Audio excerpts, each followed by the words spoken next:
Terima kasih Bapak yang kami kenal di dalam nama Tuhan kami Yesus Kristus untuk penyertaan-Mu atas kami hingga kami boleh berkumpul di ruang maya ini Tuhan untuk kami belajar tentang perkembangan teknologi terbaru yang sedang viral saat ini yaitu tentang ChatGPT, teknologi artificial intelligence dan dampaknya bagi pembelajaran secara khususnya bagi dunia pendidikan yang ada di seluruh dunia ini Tuhan. Kami berdoa kiranya Engkau berkati koneksi kami masing-masing sehingga boleh berjalan dengan lancar, sehingga kami boleh fokus untuk belajar hal yang baru dan juga berdiskusi dengan rekan-rekan yang bergabung di Zoom ini. Kami juga berdoa secara khusus untuk Pak Resmana yang akan menjadi narasumber, berikan hikmat dan kebijaksanaan hingga boleh membawakan materi dan juga nantinya boleh menjawab berbagai pertanyaan yang muncul. Kami serahkan seluruh jalannya acara ini ke dalam tangan-Mu, kiranya Engkau sendiri mau berkarya di tengah-tengah kami, hingga kami boleh memetik manfaat dari acara kami di sore hari ini. Terima kasih Tuhan, dalam nama Tuhan kami Yesus Kristus kami serahkan doa ini. Amin. Ya, sekali lagi selamat datang rekan-rekan, khususnya buat yang baru bergabung ya. Jadi topik siang sore hari ini adalah tentang artificial intelligence ChatGPT ya dan dampaknya bagi pembelajaran. Jadi kami sadar ini masih topik yang sangat baru. Jadi narasumber pun mungkin juga ada keterbatasannya nanti ya, karena semuanya sangat baru. Jadi nanti kita lebih ke arah Pak Resmana ini akan sharing dan kemudian diharapkan ada tanya jawab, interaksi yang justru nanti mungkin akan lebih bisa menggali berbagai hal yang mungkin sebelumnya juga kami tidak pernah pikirkan gitu kan. Sebelum adanya ChatGPT ini kita banyak hal yang tidak terpikir, tapi begitu muncul itu memunculkan banyak sekali hal yang baru yang sama sekali di luar dugaan kita gitu ya. Nah, susunan acaranya adalah nanti saya akan memperkenalkan secara singkat Pak Resmana sebagai narasumber. Kemudian kita akan foto bersama dulu ya rekan-rekan ya. Jadi nanti saya akan minta kesediaan rekan-rekan untuk mengaktifkan kamera, kecuali yang memang kameranya nggak bisa diaktifkan karena masalah bandwidth atau yang lain-lain, nggak masalah. Kemudian saya akan serahkan ke Pak Resmana untuk membawakan materinya. Materinya akan dibagi menjadi beberapa bagian. Yang pertama tentang pengenalan apa itu artificial intelligence secara umum gitu ya. Nah, kemudian secara khusus, ChatGPT ini apa, teknologi artificial intelligence seperti apa sehingga kok bisa seperti ini gitu. Kemudian kapabilitasnya seperti apa dan peluang dan tantangan untuk dunia pembelajaran gitu. Nah, setelah itu akan ada demo, tapi sebelum demo kita akan break sebentar untuk foto lagi karena ada rekan-rekan yang mungkin terlambat ya, jadi kita berharap mereka saat itu sudah bergabung sehingga kita bisa ulangi foto bersamanya. Kemudian akan ada demo singkat dari Pak Resmana. Kemudian topik kedua itu tentang bagaimana membuat prompt yang efektif. Prompt ini yang dimaksud adalah pertanyaan. Karena jawaban dari ChatGPT ini akan sangat tergantung dari prompt atau pertanyaan yang kita buat. Kalau pertanyaan tidak spesifik ya jawabannya nanti nggak spesifik gitu ya. Nah, untuk topik tentang prompt yang efektif ini nanti juga akan ada demo ya. Nanti Pak Resmana akan mengajak peserta. Jadi rekan-rekan yang ikut kalau ada laptop tolong disiapkan supaya nanti juga bisa coba bersama-sama gitu ya. Jadi nggak hanya mendengarkan pasif tapi rekan-rekan juga bisa nyoba gitu. Bahkan dari nyoba-nyoba nanti bisa ada muncul pertanyaan silakan. Nah, kemudian yang bagian ketiganya adalah tentang tantangan pemanfaatan artificial intelligence ini untuk pembelajaran dan bagaimana reposisi dari peran pengajar di sini ya, karena semuanya sudah bisa ditanyakan di ChatGPT, lalu bagaimana pengajarnya atau dosen atau guru gitu ya. Setelah itu baru kita tutup dengan diskusi tanya jawab dan nanti kemungkinan kalau ini ada juga kesempatan untuk demo dari peserta, nanti salah satu peserta akan diminta untuk mendemokan gitu ya. Nah, kemudian ada diskusi lanjutan kalau waktu masih ada, kemudian kita tutup gitu ya. Baik. Nah, saya akan perkenalkan ini narasumber kita adalah Pak Resmana Lim ya, Insinyur Resmana Lim MM ini. Pak Resmana adalah Kepala Pusat Teknologi Informasi dan Komunikasi atau PTIK kami sebutnya di Petra. Beliau ini S1-nya dari Petra juga, kemudian S2-nya dari mana Pak Res? Asian Institute of Technology. Iya, di Thailand gitu ya. Nah, Pak Resmana ini juga yang dahulu adalah tim Petranet yang mengkonekkan Petra ke internet pertama kali tahun 95 ya. Jadi waktu itu masih tidak ada internet relatif gitu ya. Jadi waktu terkonek ke internet tahun 95 waktu itu jadi berita besar gitu ya. Nah, ini saya juga bisa dengan bangga sebutkan bahwa salah satu yang mendorong sehingga bisa terkonek ke internet Pak Takim ini yang di sini ada muncul bersama kita semua. Pak Takim nih, saya waktu itu masih mahasiswa, Pak Resmana sudah dosen gitu ya. Pak Takim nih WR1 waktu itu yang mendorong sehingga tahun 95 kita terkonek ke internet.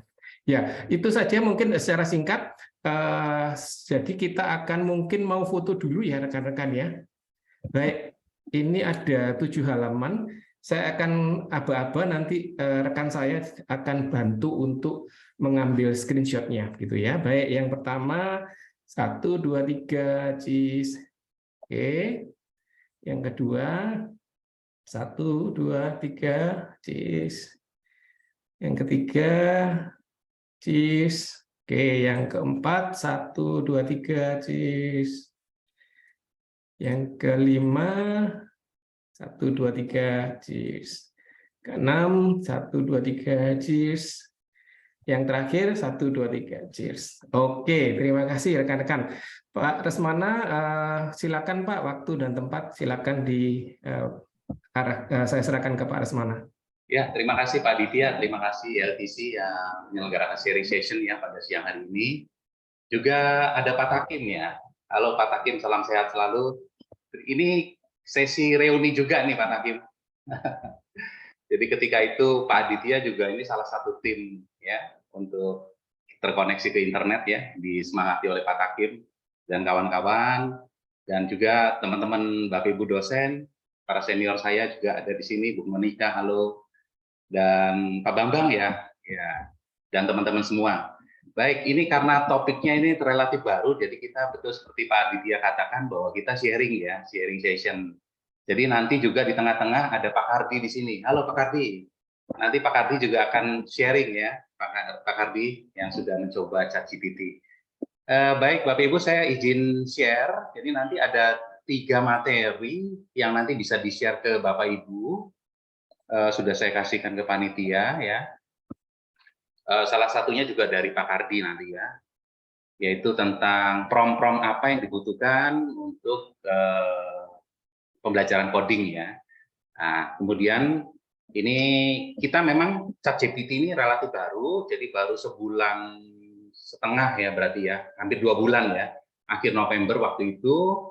Terus kemudian ternyata viral sekali, jadi mencapai 1 juta user tuh hanya waktu 5 hari gitu ya, hanya 5 hari. Padahal dulu Netflix bertahun-tahun gitu ya, mencapai 1 juta user. Kelihatannya yang ditampilkan ini yang presenter mood-nya, Pak. Oh, sorry. Ya. Sorry. Saya stop ya. Presenter mode. Oke, ini. Ini ya, Pak Aditya ya. Ya, sekarang sudah full screen, Pak. Ya, baik. Ya, jadi ini sebuah alternatif ya, Bapak Ibu. Nanti kita eksplor sama-sama ya. Jadi kalau hari ini kita ini masuk ke zaman artificial intelligence begitu, kecerdasan buatan, itu sebetulnya karena didominasi karena begitu banyaknya big data yang mengalir ya. Kita mulai posting sosial media, YouTube, belum lagi zaman dulu itu awal-awal internet hanya website gitu. Kali ini begitu banyak sosial media ya. Sehingga data ini menjadi minyak baru gitu, new oil katanya. Dan jumlah follower juga itu menjadi currency baru katanya. Nah, begitu banyaknya data sehingga ini memungkinkan orang kelebihan data, kemudian muncullah AI bagaimana mengekstrak data-data ini gitu ya. Dan juga ternyata komputer power hari ini meningkat luar biasa sehingga memungkinkan komputasi yang kompleks bisa diselesaikan begitu ya dengan cepat. Dan ternyata AI ini banyak mempermudah kehidupan kita ternyata. Nah, buat teman-teman yang mungkin baru ya tentang AI, ini sudah bukan sesuatu yang baru lagi sebetulnya. Pak Jokowi kan mengatakan bahwa kunci keberhasilan sebuah negara itu mewacanakan AI. penguasaan akan kecerdasan buatan, di mana bagaimana sebuah mesin itu diprogram untuk bisa berpikir dan belajar seperti manusia, gitu ya. Jadi semacam sebuah simulasi kecerdasan manusia yang ditanamkan ke dalam mesin, gitu ya. Dan contoh-contohnya kita sudah lihat hari ini kan, bagaimana drone itu ya, drone Amerika dia bisa berperang tanpa awak, begitu ya, bisa menembakkan ke target dengan tepat, ya. Dan hari ini juga mobil self driving cars itu di mana-mana, ya. Pemimpinnya Tesla, jadi sudah bisa pergi dari satu titik ke titik yang lain tanpa nabrak gitu ya, minimal ya, walaupun terjadi itu minimal. Terus hari ini juga kita udah dibantu oleh smart assistants gitu ya, seperti Siri, kemudian Google Home dan lain sebagainya, di mana kita bisa berinteraksi dengan suara begitu ya. Dan kalau kita baca email, itu kan hari ini begitu banyak ya, spam-spam email, email-email promosi yang tidak kita hendaki. Nah itu pun difilter dengan cara-cara artificial intelligence. Belum lagi robotik ya, perkembangannya sangat luar biasa, dan juga biometrics ya. Jadi selain pakai sidik jari, juga pakai facial recognition dan lain sebagainya. Itu perkembangan AI ya. Jadi kalau zaman dulu itu saya terinspirasi oleh filmnya Star Trek gitu ya. Bapak Ibu mungkin ingat ya, tahun 80-an gitu ya, di awal-awal. Di mana hari itu juga sudah orang terinspirasi bagaimana awaknya Star Trek bisa berkomunikasi dengan robot, dengan mesin gitu ya, bercakap-cakap, ingin mencari rute, menanyakan status mesin, kerusakannya seberapa parah dan lain sebagainya. Kemudian di tahun 2000-an muncul lagi Iron Man gitu ya. Nah, di situ berinteraksi lagi lebih lagi dengan mesin. Dan Tesla sangat luar biasa sekali. Jadi produksi di mana-mana ini juga menanamkan kecerdasan buatan di dalam mobilnya ya. Nah, ternyata kemajuan paling menonjol dalam artificial intelligence itu digerakkan oleh yang disebut dengan deep learning ya.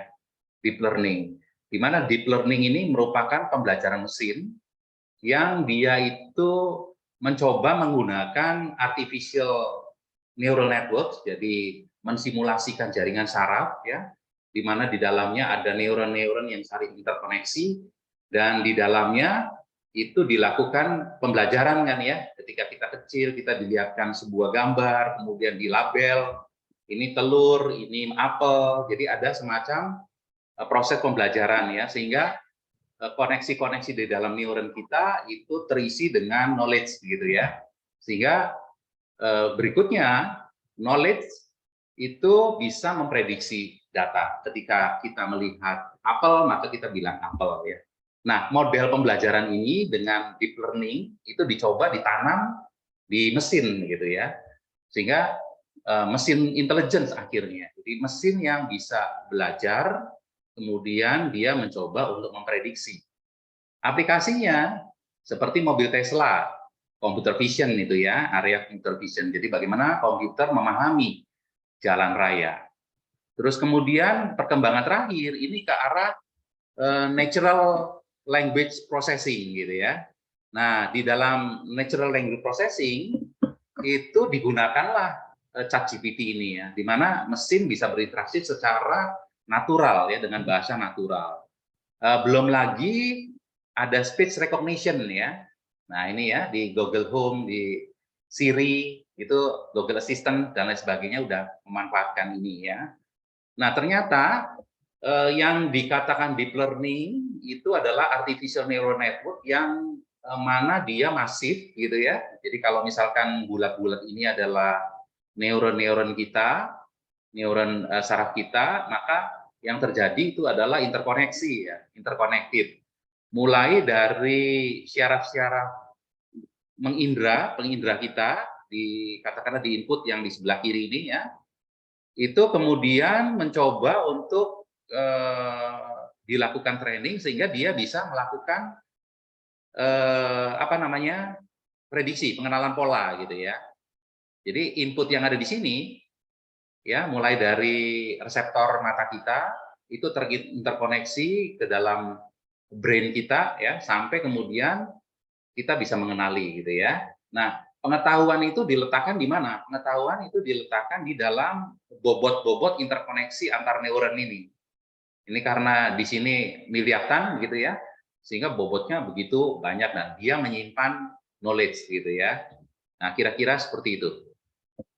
Nah, aplikasinya computer vision ini ya, ini sangat banyak sekali dipakai. Mungkin kamera-kamera kita juga yang ada di rumah CCTV itu juga sudah mulai ya bisa mengenali gitu ya, mengenali orang, mengenali manusia atau mengenali binatang.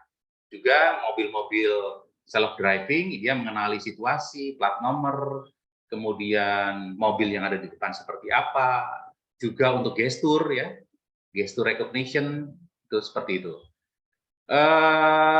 Selain computer vision, itu perkembangan terakhir juga arahnya ke image generation. Ya, image generation.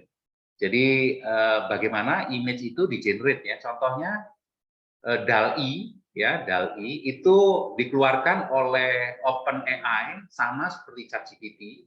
Dia duluan mengeluarkan DALL-E di mana dia bisa mengenerate image itu dari kata-kata kita gitu ya. Ini contohnya misalkan ya, kalau saya masukkan command longing his God for an intervention of help gitu ya. Jadi seakan-akan ini seorang laki-laki yang sedang meratap kepada Tuhan begitu ya, mencari pertolongan. Nah, ini digambarkan seperti ini contohnya ya. Nah, ini situsnya openai.com ya, DALL-E. Nanti materi-materi ini juga bisa di-sharingkan ya. Itu adalah image generation ya. Image generation juga dipakai untuk mereproduksi, memperbaiki, mengimprove foto. Misalnya foto yang blur dijadikan lebih terang gitu ya. Dan ini potensinya juga luar biasa ini ya. Kalau disalahgunakan ini sangat bahaya. Karena hari ini sudah ada yang namanya deepfake ya, deepfake. Jadi yang di-generate itu bukan gambar lagi tapi video gitu ya. Video menyerupai saya misalnya. Video menyerupai Pak Jokowi ya. Dengan kata-kata yang bisa dibikin hoax dan lain sebagainya ya. Itu luar biasa sekali. Dan yang speech recognition yang hari ini kita sering pakai di handphone kita ya. Kalau kita halo Google tunjukkan arah ke McDonald's misalkan seperti itu ya. Nah, itu AI juga itu di dalamnya ya. Nah, kita lihat yang natural language processing di mana NLP ini dipakai oleh ChatGPT ya. Jadi NLP ini berfokus pada interaksi antara komputer dengan manusia, dengan bahasa manusia, gitu ya. Di mana interaksinya ini natural dengan kita bercakap-cakap, begitu ya. Nah, tujuannya adalah untuk mengembangkan teknik yang memungkinkan komputer itu memahami, juga menafsirkan dan menghasilkan bahasa manusia sebagai respon, gitu ya. Jadi kita bercakap-cakap, gitu ya, dengan secara natural ya begitu. Nah, teknik NLP ini banyak aplikasinya ya. Mulai dari speech recognition, pengenalan ya, terus mesin penerjemah juga gitu. Itu kan sudah ada produknya ya. Kita ngomong bahasa Indonesia kemudian diterjemahkan ke dalam bahasa China gitu ya, suaranya muncul gitu ya. Analisis sentimen. Nah, ini biasanya dipakai di sosial media gitu ya. Sentimennya terhadap company kita ini sedang bagaimana? Apakah negatif atau positif gitu ya? Nanti kalau negatif di counter gitu ya, bikin isu-isu yang bagaimana supaya balik ke positif ya.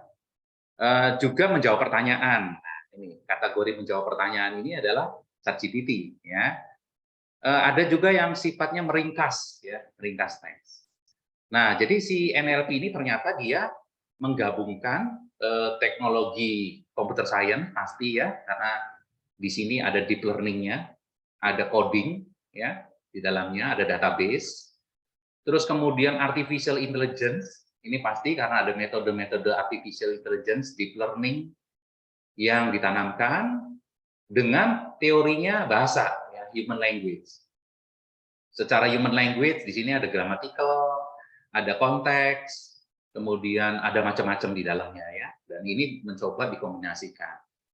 Nah, kombinasi dari ilmu komputer linguistik dan pembelajaran mesin ya, artificial intelligence, machine learning itu menghasilkan ChatGPT, ya. Jadi beberapa prosesnya ini terlalu teknis ya, tapi paling tidak di dalam prosesnya itu melakukan tokenisasi, jadi kayak memecah kalimat-kalimat itu jadi teks ya, jadi kata, jadi frasa, jadi kalimat. Kemudian mencoba mengidentifikasi secara gramatikal seperti apa, kemudian mencoba melabel, ya, melabel sesuai dengan konteks, sesuai dengan identity, sesuai dengan entitas, ya, apakah ini organisasi, apakah ini orang, apakah ini sebuah lokasi, ya. Terus sentimennya juga dianalisis, dan juga ada peringkasan, summarization, ya. Dan semua itu digunakan oleh ChatGPT, ya, di ChatGPT. Nah, ChatGPT ini sudah 2 bulan usianya, ya, persis nih ya tanggal 30 ya. Dia dimunculkan 30 November. Jadi ChatGPT ini dikeluarkan oleh OpenAI. Jadi OpenAI ini adalah organisasi penelitian ya yang didirikan 2015 ya, nggak terlalu lama nih, 7 tahun yang lalu. Pemrakarsanya Elon Musk. Ya, dia ingin mempromosikan pengembangan AI ini yang sifatnya bersahabat dengan cara yang bertanggung jawab, katanya begitu, ethical gitu ya. Jadi AI yang bersahabat dan ethical. Nah, si ChatGPT ini itu adalah sebuah model bahasa gitu ya, sebuah model pembuatan bahasa secara canggih ya. Jadi di dalamnya dia itu sudah di-training dengan berbagai teks ya, mulai dari buku, puisi, ilmu pengetahuan, ya, politik, apapun lah ya, olahraga, ilmu komputer dan lain sebagainya. Begitu banyak ya. Sampai di dalamnya itu dia pengetahuannya itu kira-kira jumlahnya itu 190 miliar ya. 190 miliar interkoneksi ya. Istilahnya kalau tadi di gambar-gambar ada bobot ya, antar neuron itu kan terkoneksi. Nah, koneksinya itu sampai 190 miliar koneksi sehingga dia mampu menyerap ilmu pengetahuan gitu ya, menyerap bahasa tadi ya, ilmu pengetahuan yang dinarasikan gitu ya. OpenAI ini dalam tracknya itu luar biasa sekali ya. Ini kenapa Elon Musk investasi di sana, karena dia punya kepentingan juga ya di mobil Teslanya, karena itu udah pasti pakai computer vision.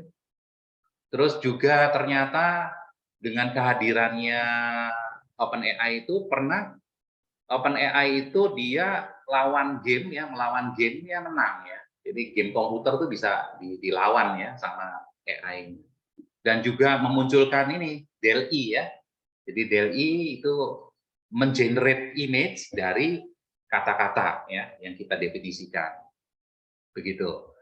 Nah, di ChatGPT ini GPT ini singkatan dari Generative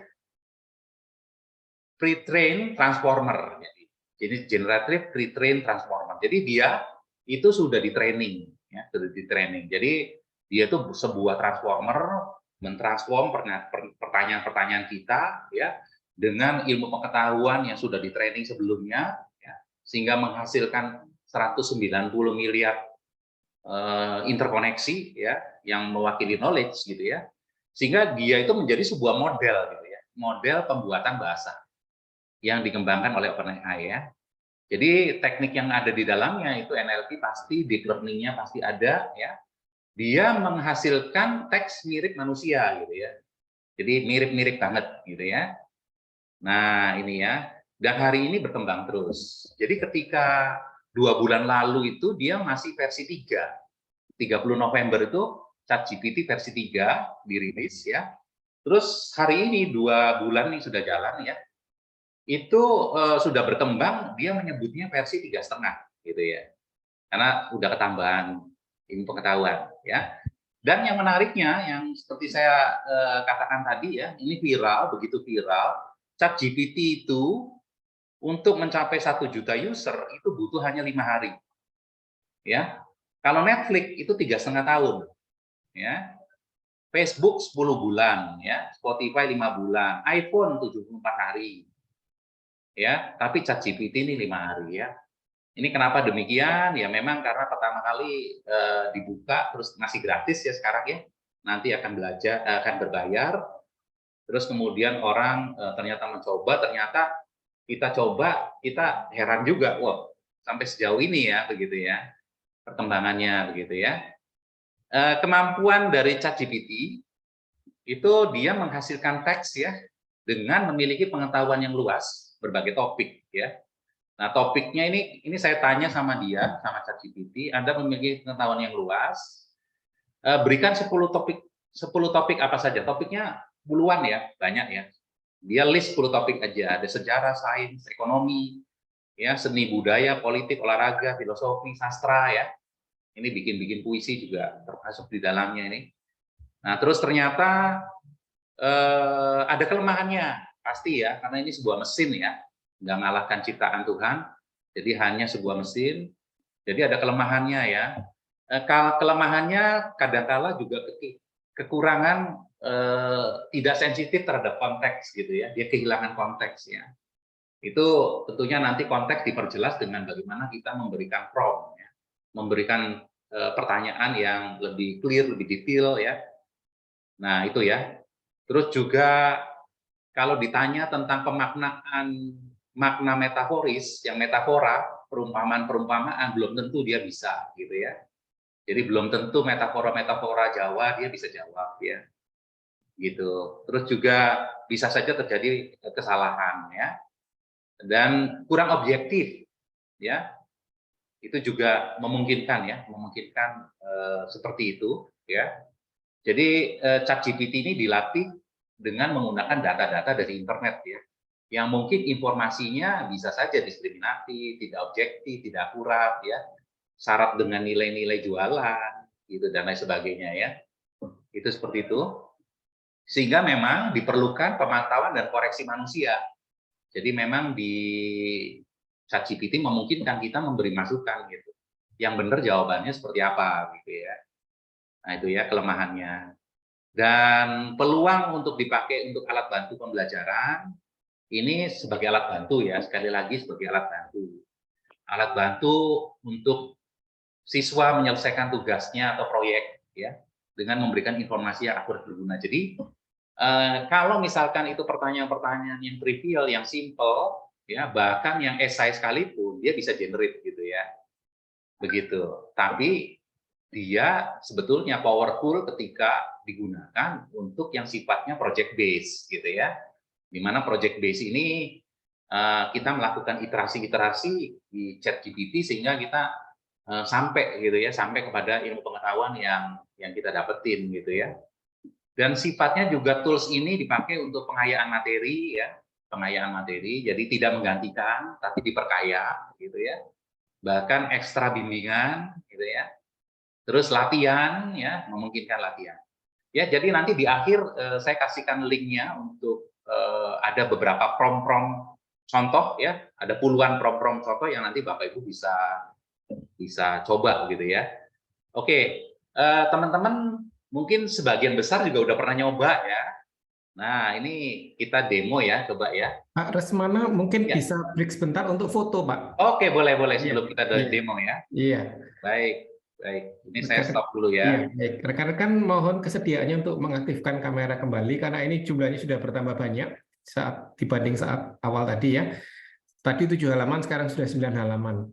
Baik, saya akan komandoi, nanti rekan-rekan ELTC akan bantu untuk screenshot. Baik, saya mulai ya. Sebentar, ini masih ada chat yang masuk, jadi saya tutup dulu. Baik, 1, 2, 3, cheers. Halaman 1, lalu halaman 2. 1, 2, 3, cheers. Halaman 3. 1, 2, 3, cheers.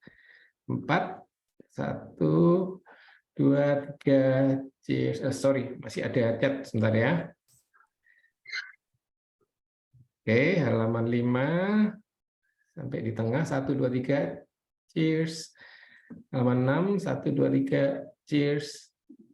7, 1, 2, 3, cheers. 8, 1, 2, 3, cheers. Yang terakhir, 1, 2, 3, cheers. Oke, silakan Pak Resmana. Terima kasih rekan-rekan yang sudah bersedia membuka kameranya, atau yang tidak juga nggak apa-apa. Iya, Silakan Pak baik. Res. Ya, terima kasih. Ya, nanti demo juga akan Pak Hardi ya. Pak Hardi ada di sini. ya. Nanti akan demo juga ya. Baik, ini saya coba ya. Jadi situsnya mungkin panitia bisa copy paste di chatnya ya, gitu ya. Jadi chat openai.com ya, chat openai.com. Jadi buat Bapak Ibu yang belum punya akun, ini sign up dulu ya di sini ya, sign up ya. Oke. Kalau saya senang menggunakan sign up itu menggunakan Google ya, gitu ya. Sign up-nya menggunakan Google aja sebaiknya. Jadi enak ya. Nah, apabila Bapak Ibu sudah punya akun, itu login aja ya. Ini login juga saya menggunakan Google. Jadi kalau tadi sign up-nya sudah menggunakan Google, maka loginnya juga tinggal menggunakan Google ya. Begitu. Di sini ada prompt yang dikatakan prompt itu adalah ini di sini ya. Ini. Nah, ini ya, kita bisa ketik ya, ini namanya prompt. Kemudian di sebelah kiri ini adalah tab-tab hasil histori dari apa yang pernah kita query ya. Jadi contohnya misalkan ini saya pernah nah, barusan kemarin nih saya. Ini barusan kemarin ya. Kemarin itu LPM tanya gitu ya. Pertanyaannya begini, ini kami akan mengukur tingkat keamanan internet gitu ya, tingkat keamanan internet. Nah, terus kemudian wah ini apa ya? Kan biasanya oh sudah punya prosedur, sudah punya alat-alatnya gitu, sudah punya timnya. Nah, tapi bagaimana sih mengukur level keamanannya gitu, level apa kesiapannya gitu. Nah, terus saya tanya ini pertanyaannya saya nih. Jelaskan instrumen pengukuran tingkat maturitas, ini kelihatan ya Bapak Ibu ya. Jelaskan instrumen pengukuran tingkat maturitas penanganan insiden keamanan cyber gitu ya. Nah, terus dia jawab seperti ini. Ini maturity digunakan dengan menggunakan tools seperti demikian gitu ya. Terus kalau mau spesifik, kemudian saya tanya lagi. Saya tertarik dengan tools self assessment ini. Terus saya tanya lagi, jelaskan tentang survei atau self assessment tools. Ya, dia jelaskan lagi. Jelaskan terus iterasi-iterasinya. Nah, iterasi-iterasi ini itu tersimpan ya. Jadi kita bisa pakai lain kali gitu ya. Kita bisa pakai lain kali. Nah, Bapak Ibu kalau misalkan baru, kita lakukan chat yang baru ya. Ini klik yang sebelah kiri itu new chat ya. New chat. Gitu ya. Nah, misalkan saya seorang mahasiswa ya. Mahasiswa technopreneurship biasanya kan suka nyari ide ya. Nyari ide-ide produk ya. Jadi saya bisa katakan di sini. Saya mahasiswa technopreneurship mencari ide startup di bidang, misalkan di bidang apa? Di bidang cyber security, misalkan ya. Berikan 5 ide, gitu ya. Nah, berikut 5 ide startup dalam bidang keamanan cyber.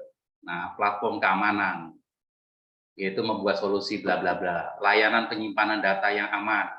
Jadi platform, kemudian layanannya, ya, layanan penyimpanan data. Terus kemudian dia menyarankan analisa risiko keamanan, ya, menawarkan layanan analisa risiko. Terus kemudian autentikasi multifaktor dan seterusnya ya. Nah ini ide-ide ini saya sebagai seorang apa namanya yang memahami internet, oh ya ini masuk akal ini ide-ide ini bagus ini ya begitu ya. Jadi kalau misalkan kita mau secara spesifik ya, itu kita bisa query lagi gitu ya. Jadi jelaskan lebih detail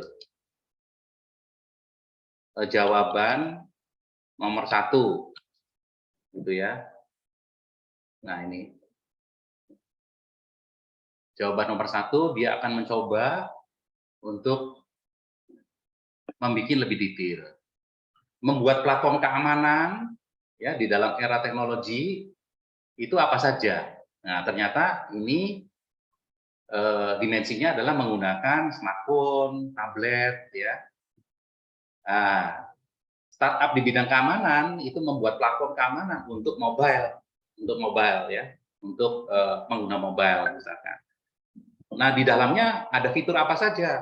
Pemindaian virus dan malware. Nah, di HP kan sudah ada tuh ya. Nah, virus kan. Terus sistem enkripsi datanya gitu ya, dan seterusnya. Jadi mahasiswa itu dicoba untuk apa namanya, dia menggali gitu ya. Jadi kalau kita berinteraksi itu enjoyable gitu ya. Nah, ini jadi agak-agak beda ya dengan Google. Jadi kita interaksinya langsung seperti itu. Nah, kalau misalkan kita ingin spesifik, ini bisa tanya lebih spesifik lagi ya. Katakanlah ketika ide ini ya, ide ini ketika ide ini mulai di-develop, biasanya mahasiswa itu membangun yang disebut dengan value proposition canvas gitu ya. Ide ini apa sih value yang mau ditawarkan gitu ya. Nah, kita juga bisa tanya sih ya. Tolong berikan 3 value proposition ya istilahnya ya, proposition yang mungkin ditawarkan.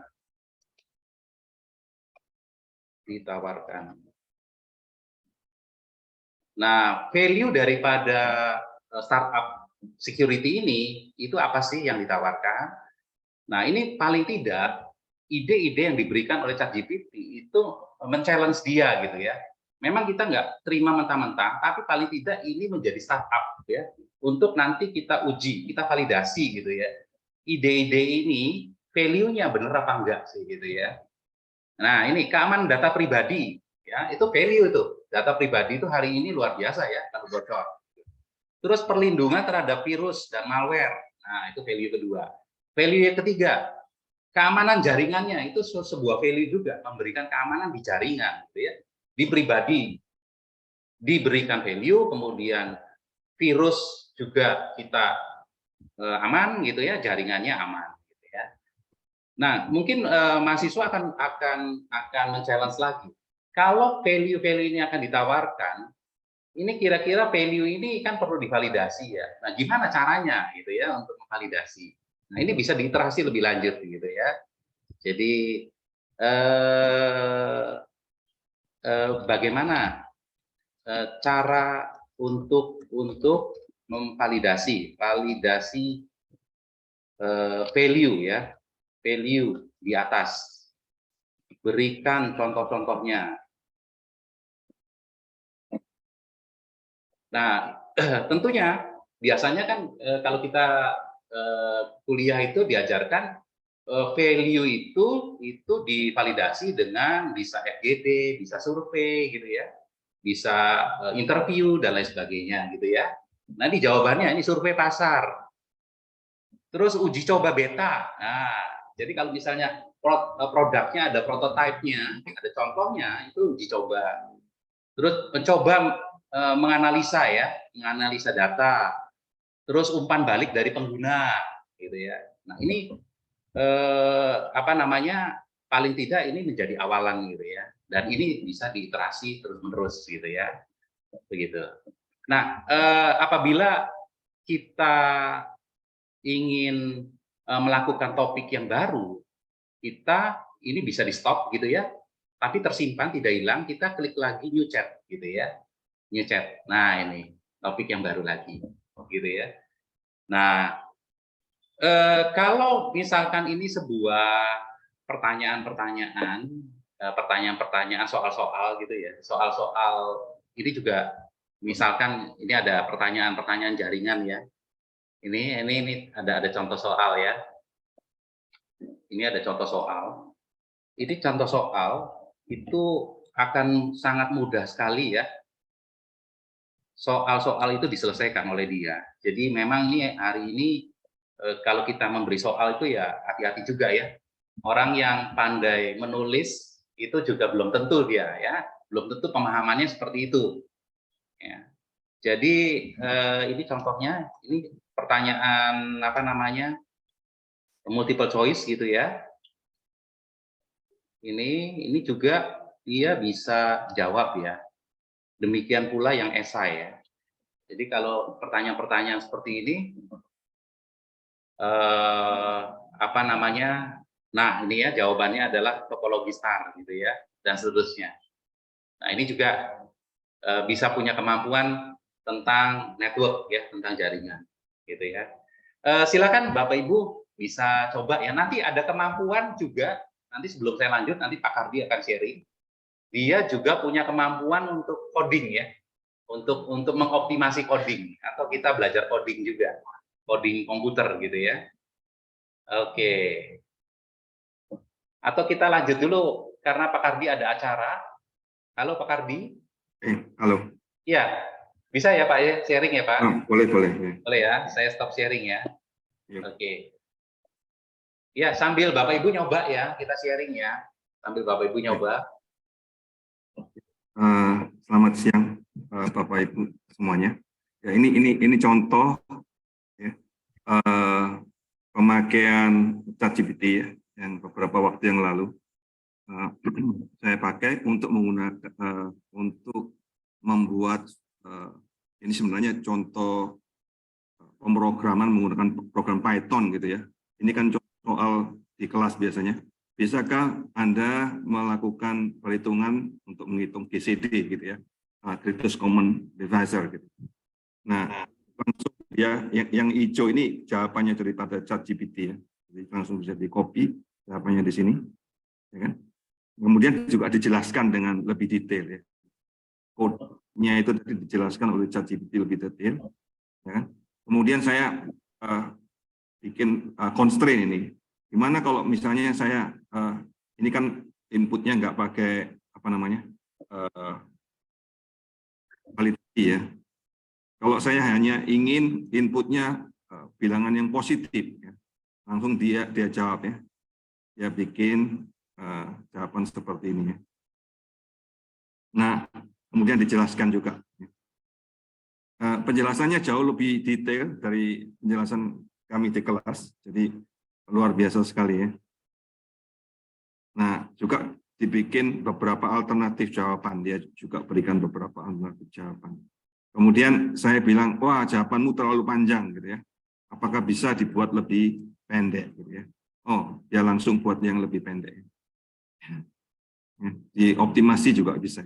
Nah, ini pendek sekali, jawaban yang paling pendek ya. Nah, kemudian saya tanya misalnya, kenapa tidak gunakan main? Gitu. Dia menjelaskan juga main itu gunanya untuk apa. Jadi ini bisa dipakai juga untuk pembelajaran di kelas ya. Artinya bukan lagi kita code langsung out of the box, tapi bisa dipakai, bisa di copy and paste dan dijelaskan di kelas ya. Dan seterusnya. Nah, ini juga berikutnya saya kasih contoh yang lain ya.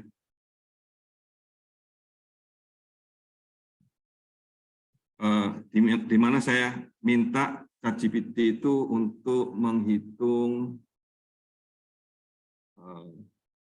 digital root nih, pakai Python juga ya. Ini langsung dia keluarkan hasilnya, programnya dan dijelaskan, ya kan? Kemudian saya bilang, oh, saya minta eksponen daripada 2 digital root. Apakah kamu ngerti? Gitu ya. Dan jawabannya adalah yes, saya mengerti, ya, dan ini code-nya ya, langsung buat code-nya langsung dan dijelaskan. Nah, saya bilang bilangan-bilangan yang saya akan gunakan adalah sangat besar, ya kan? Apakah mungkin dibuat lebih optimum ya, supaya kecepatan computationnya super fast. Maka dia buat ya perhitungan yang jauh, code yang jauh lebih singkat ya, dan lebih optimal ya. Ini sangat luar biasa ya. Nah, saya juga minta bisa nggak dibuat lebih optimal lagi. Nah, ternyata bisa dibuat lebih optimal lagi dengan menggunakan tabel. Ini benar-benar luar biasa ya. Satu program yang bisa membuat program lainnya. Nah, saya juga coba ya, ChatGPT itu untuk suatu kelas di AI sebenarnya. Ini kelas logik ya, pengertian logik ya. Apakah dia bisa melakukan logik? Ya. Dan ternyata jawabannya juga bisa. Ya. Nah, ini contoh-contoh daripada logik. Semua prom-prom ini nanti bisa dibagikan, ya. Saya sudah berikan contoh-contohnya. Nah, kita juga bisa minta, ya, bahwa kalau dia salah jawabannya, jawaban ChatGPT belum tentu benar, ya kan? Ini saya bilang, coba buktikan kalau logika ini benar atau tidak. Ya. Maka dia jawab logika ini tidak benar. Padahal ini sebenarnya benar. Ya. Oh, tapi ini kan contoh daripada contraposition logic. Ya, it's supposed to be correct, ya. Mestinya itu benar, gitu. Ya. Maka dia bilang, oh saya minta maaf, ya kan? Jadi ChatGPT-nya bisa minta maaf ke kita. Kemudian bisa mengatakan, oh ya benar, kamu benar ya. Itu adalah jawaban yang benar. Kemudian saya tanya, apa yang membuat kamu salah kalau gitu? Dia juga bisa menjelaskan ya. Dia salah mengerti pertanyaan saya. Gitu ya. Jadi ini suatu interaksi antara mesin dengan manusia, dan mesinnya juga bisa melakukan pemahaman apa yang kita mau. Ya. Jadi cara kita bertanya itu sebenarnya matter so much ya. Jadi kalau kita tanyanya salah, jawabannya juga bisa salah. Ya. Saya misalnya tanya gini, proof kalau the following logic itu benar atau enggak? Gitu. Saya salah pijat, jadi saya enter gitu. Yang ngomong iya bisa, tapi coba berikan statementnya ya. Nah ini saya berikan langsung. Ya, Alex is married, ya, misalnya ini contoh soalnya, dan dia langsung berikan jawabannya dan penjelasannya. Begitu juga saya berikan soal berikutnya, yang hijau ini adalah jawaban daripada ChatGPT dengan jawabannya ya. Terus kemudian saya tanya, apakah kalau saya berikan dua pernyataan, bisa nggak ChatGPT mencapai kesimpulan gitu ya? Dia jawab, ya bisa. Saya berikan dua pernyataan, ini contoh di kelas ya, ternyata juga bisa berikan jawaban yang benar, luar biasa. Saya juga berikan contoh yang lebih panjang, maka dia memberikan jawaban seperti ini.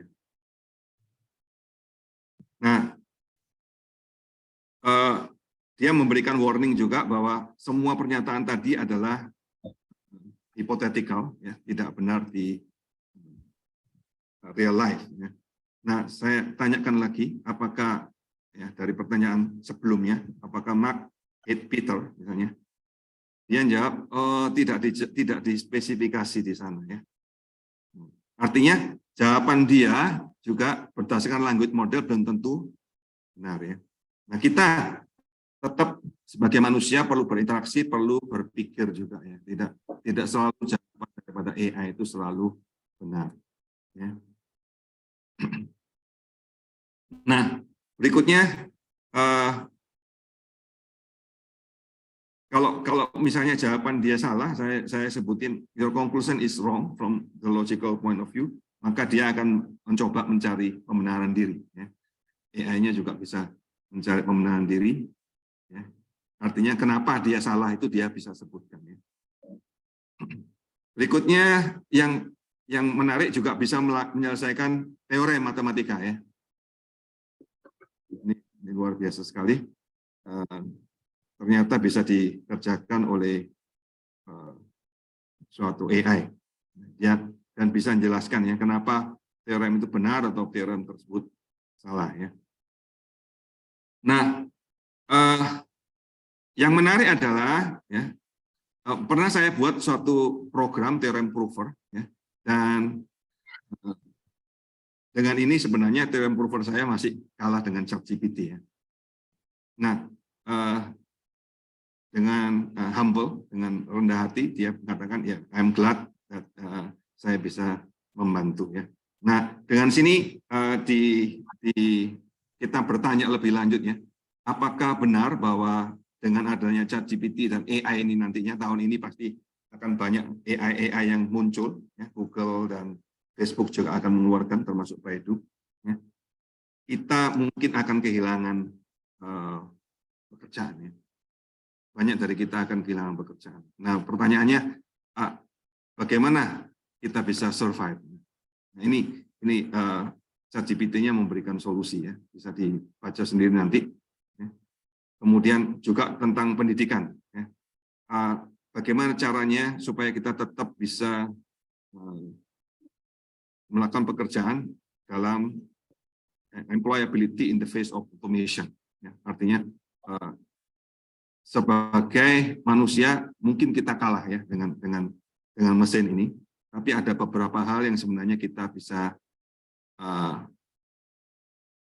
improve diri, ya, membuat kita bisa lebih baik. Dalam artian ini, ya, embrace long learning, ya, be adaptable, ya, proaktif, ya, dan seterusnya. Ya. Nanti bisa. Nah, ini yang menarik. Kalau misalnya ini jawabannya dia berhenti, ya, bisa langsung diminta untuk melanjutkan, ya. Please continue, dia akan jawab, melanjutkan jawaban dia.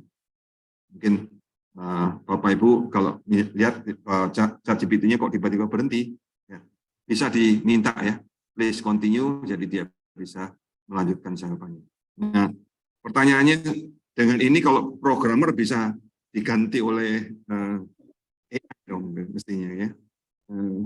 Sebenarnya bukan begitu, ya, tapi dia bisa membantu kita dalam beberapa task programming, ya. Namun mendesain dan membuat hubungan antar manusia, AI masih belum bisa. Ya. Itu kira-kira jawaban dari saya. Terima kasih. Ya, terima kasih Pak Kardi. Ya, nanti materinya boleh di-share ya Pak Kardi. Ya, ya silakan, sudah saya. Ya, sudah diberikan ke panitia, ya, Bapak Ibu, ya. Ya, baik. Saya lanjutkan sedikit tentang ini, ya, tentang prom ini. Ya, seperti yang Pak Kardi sampaikan tadi. Kelihatan kembali ya Bapak Ibu, ya. Kelihatan, Mbak. Kelihatan, ya. Oke. Memang AI ini, khususnya ChatGPT, itu tergantung sekali dengan prompt, ya. Karena ChatGPT ini ya sekedar mesin saja gitu, ya, bukan benda ajaib sebetulnya. Sekedar mesin dia. Jadi kualitas keluarannya itu sangat tergantung terhadap apa yang kita inputkan, gitu, ya. Jadi keluarannya ini memang tergantung dengan apa yang kita inputkan. Jadi kita minta inputnya itu detail kalau bisa, ya, dan jelas, ya, clarity, ya, detail, ya.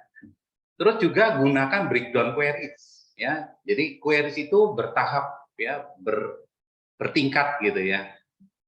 Jadi percakapan jadi lebih menarik, ya, query yang bertahap. Jadi berikan 10 daftar masakan enak yang terbuat dari pisang misalnya, ya. Nah, terus kemudian keluar dulu kan. Terus saya minta resep jawaban nomor 1. Nomor 1 resepnya apa, gitu, ya. Baru kemudian dan seterusnya bagaimana cara memasaknya dan seterusnya, ya. Terus juga penting ini kita menetapkan role atau peran yang kita inginkan si ChatGPT, ya. Jadi supaya kita memberikan sentuhan, kita personalisasi dia gitu, ya. Jadi misalkan saya ingin Anda menjadi seorang profesor fisika. Saya ingin Anda sebagai mekanik, ya, gitu, ya. Baru jelaskan tentang X, gitu, ya. Nah, jadi cara kita menulis prompt ini biasanya orang menyebutnya prompt engineering, ya. Ini dengan adanya ChatGPT ini memunculkan peluang job baru, ya. Walaupun job-job lama juga jadi terancam, ya, dengan adanya ini. Tapi peluang barunya ada, ya, yang disebut dengan prompt engineering. Jadi prompt engineering adalah istilah yang merujuk pada desain dan pembuatan prompt, ya, untuk model bahasa AI, di mana prompt ini digunakan untuk memandu respon model AI, ya. Kita memastikan bahwa responnya itu relevan, akurat, ya, sesuai dengan tujuannya, ya. Gitu, ya. Jadi basic prompt, jadi prompt dasar, ya. Nah, ini brainstorm 10 ide tentang membuat konten TikTok misalnya. gitu ya. Nah, atau edit dan improve the grammar, transcript, explain the term, ya, dan seterusnya. Ini nanti ini bisa dimanfaatkan ya. Jadi cukup banyak nih ya.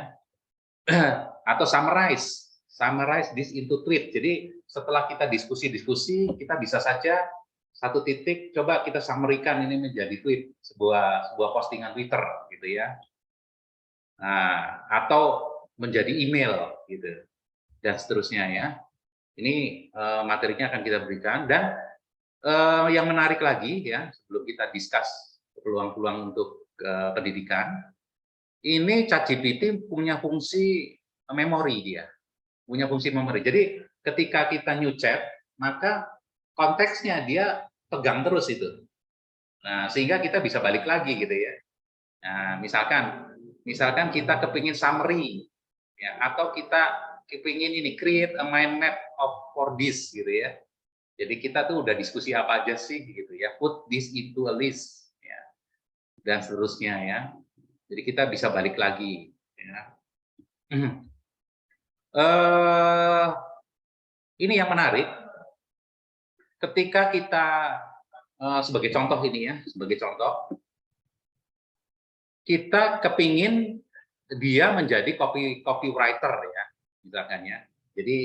Jadi begini promptnya, kita judulnya ya ChatGPT prompt tingkat lanjut untuk profesional. Anda seorang copywriter, harap buat 20 headline berdasarkan judul ya, dengan menggunakan strategi berikut. Nah, ini strateginya ya.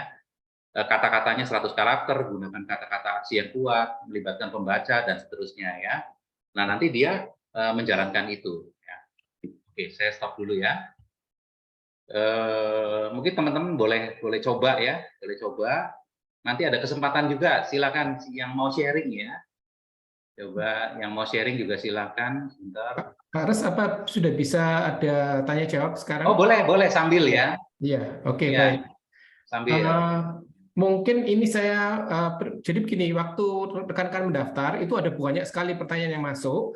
Kami sudah kategorisasikan dan sebagian besar pertanyaan itu sudah berhasil dijawab dari materi presentasi Pak Resmana tadi. Jadi yang hal seperti itu tidak kami tanyakan ya. Nanti ada beberapa yang sudah saya beri catatan, nanti akan saya tanyakan. Tapi untuk menghargai rekan-rekan yang sudah gabung secara online di Zoom kali ini, saya akan utamakan yang ada di Zoom dulu ya. Sebentar, saya akan ini dulu sebentar. Ada beberapa pertanyaan ini, sebentar ya. Ini Pak Resmana, ini pertanyaannya juga dari Pak Nasin ya, Faki. Ini kelihatan juga Pak Nasin juga sudah menanyakan waktu mendaftar. Apakah ChatGPT ini bisa memberikan jawaban dalam bentuk grafis, gambar, atau foto?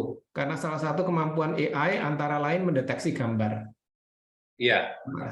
Saat ini belum bisa, Pak. Saat ini belum bisa, jadi murni teks gitu ya, murni teks.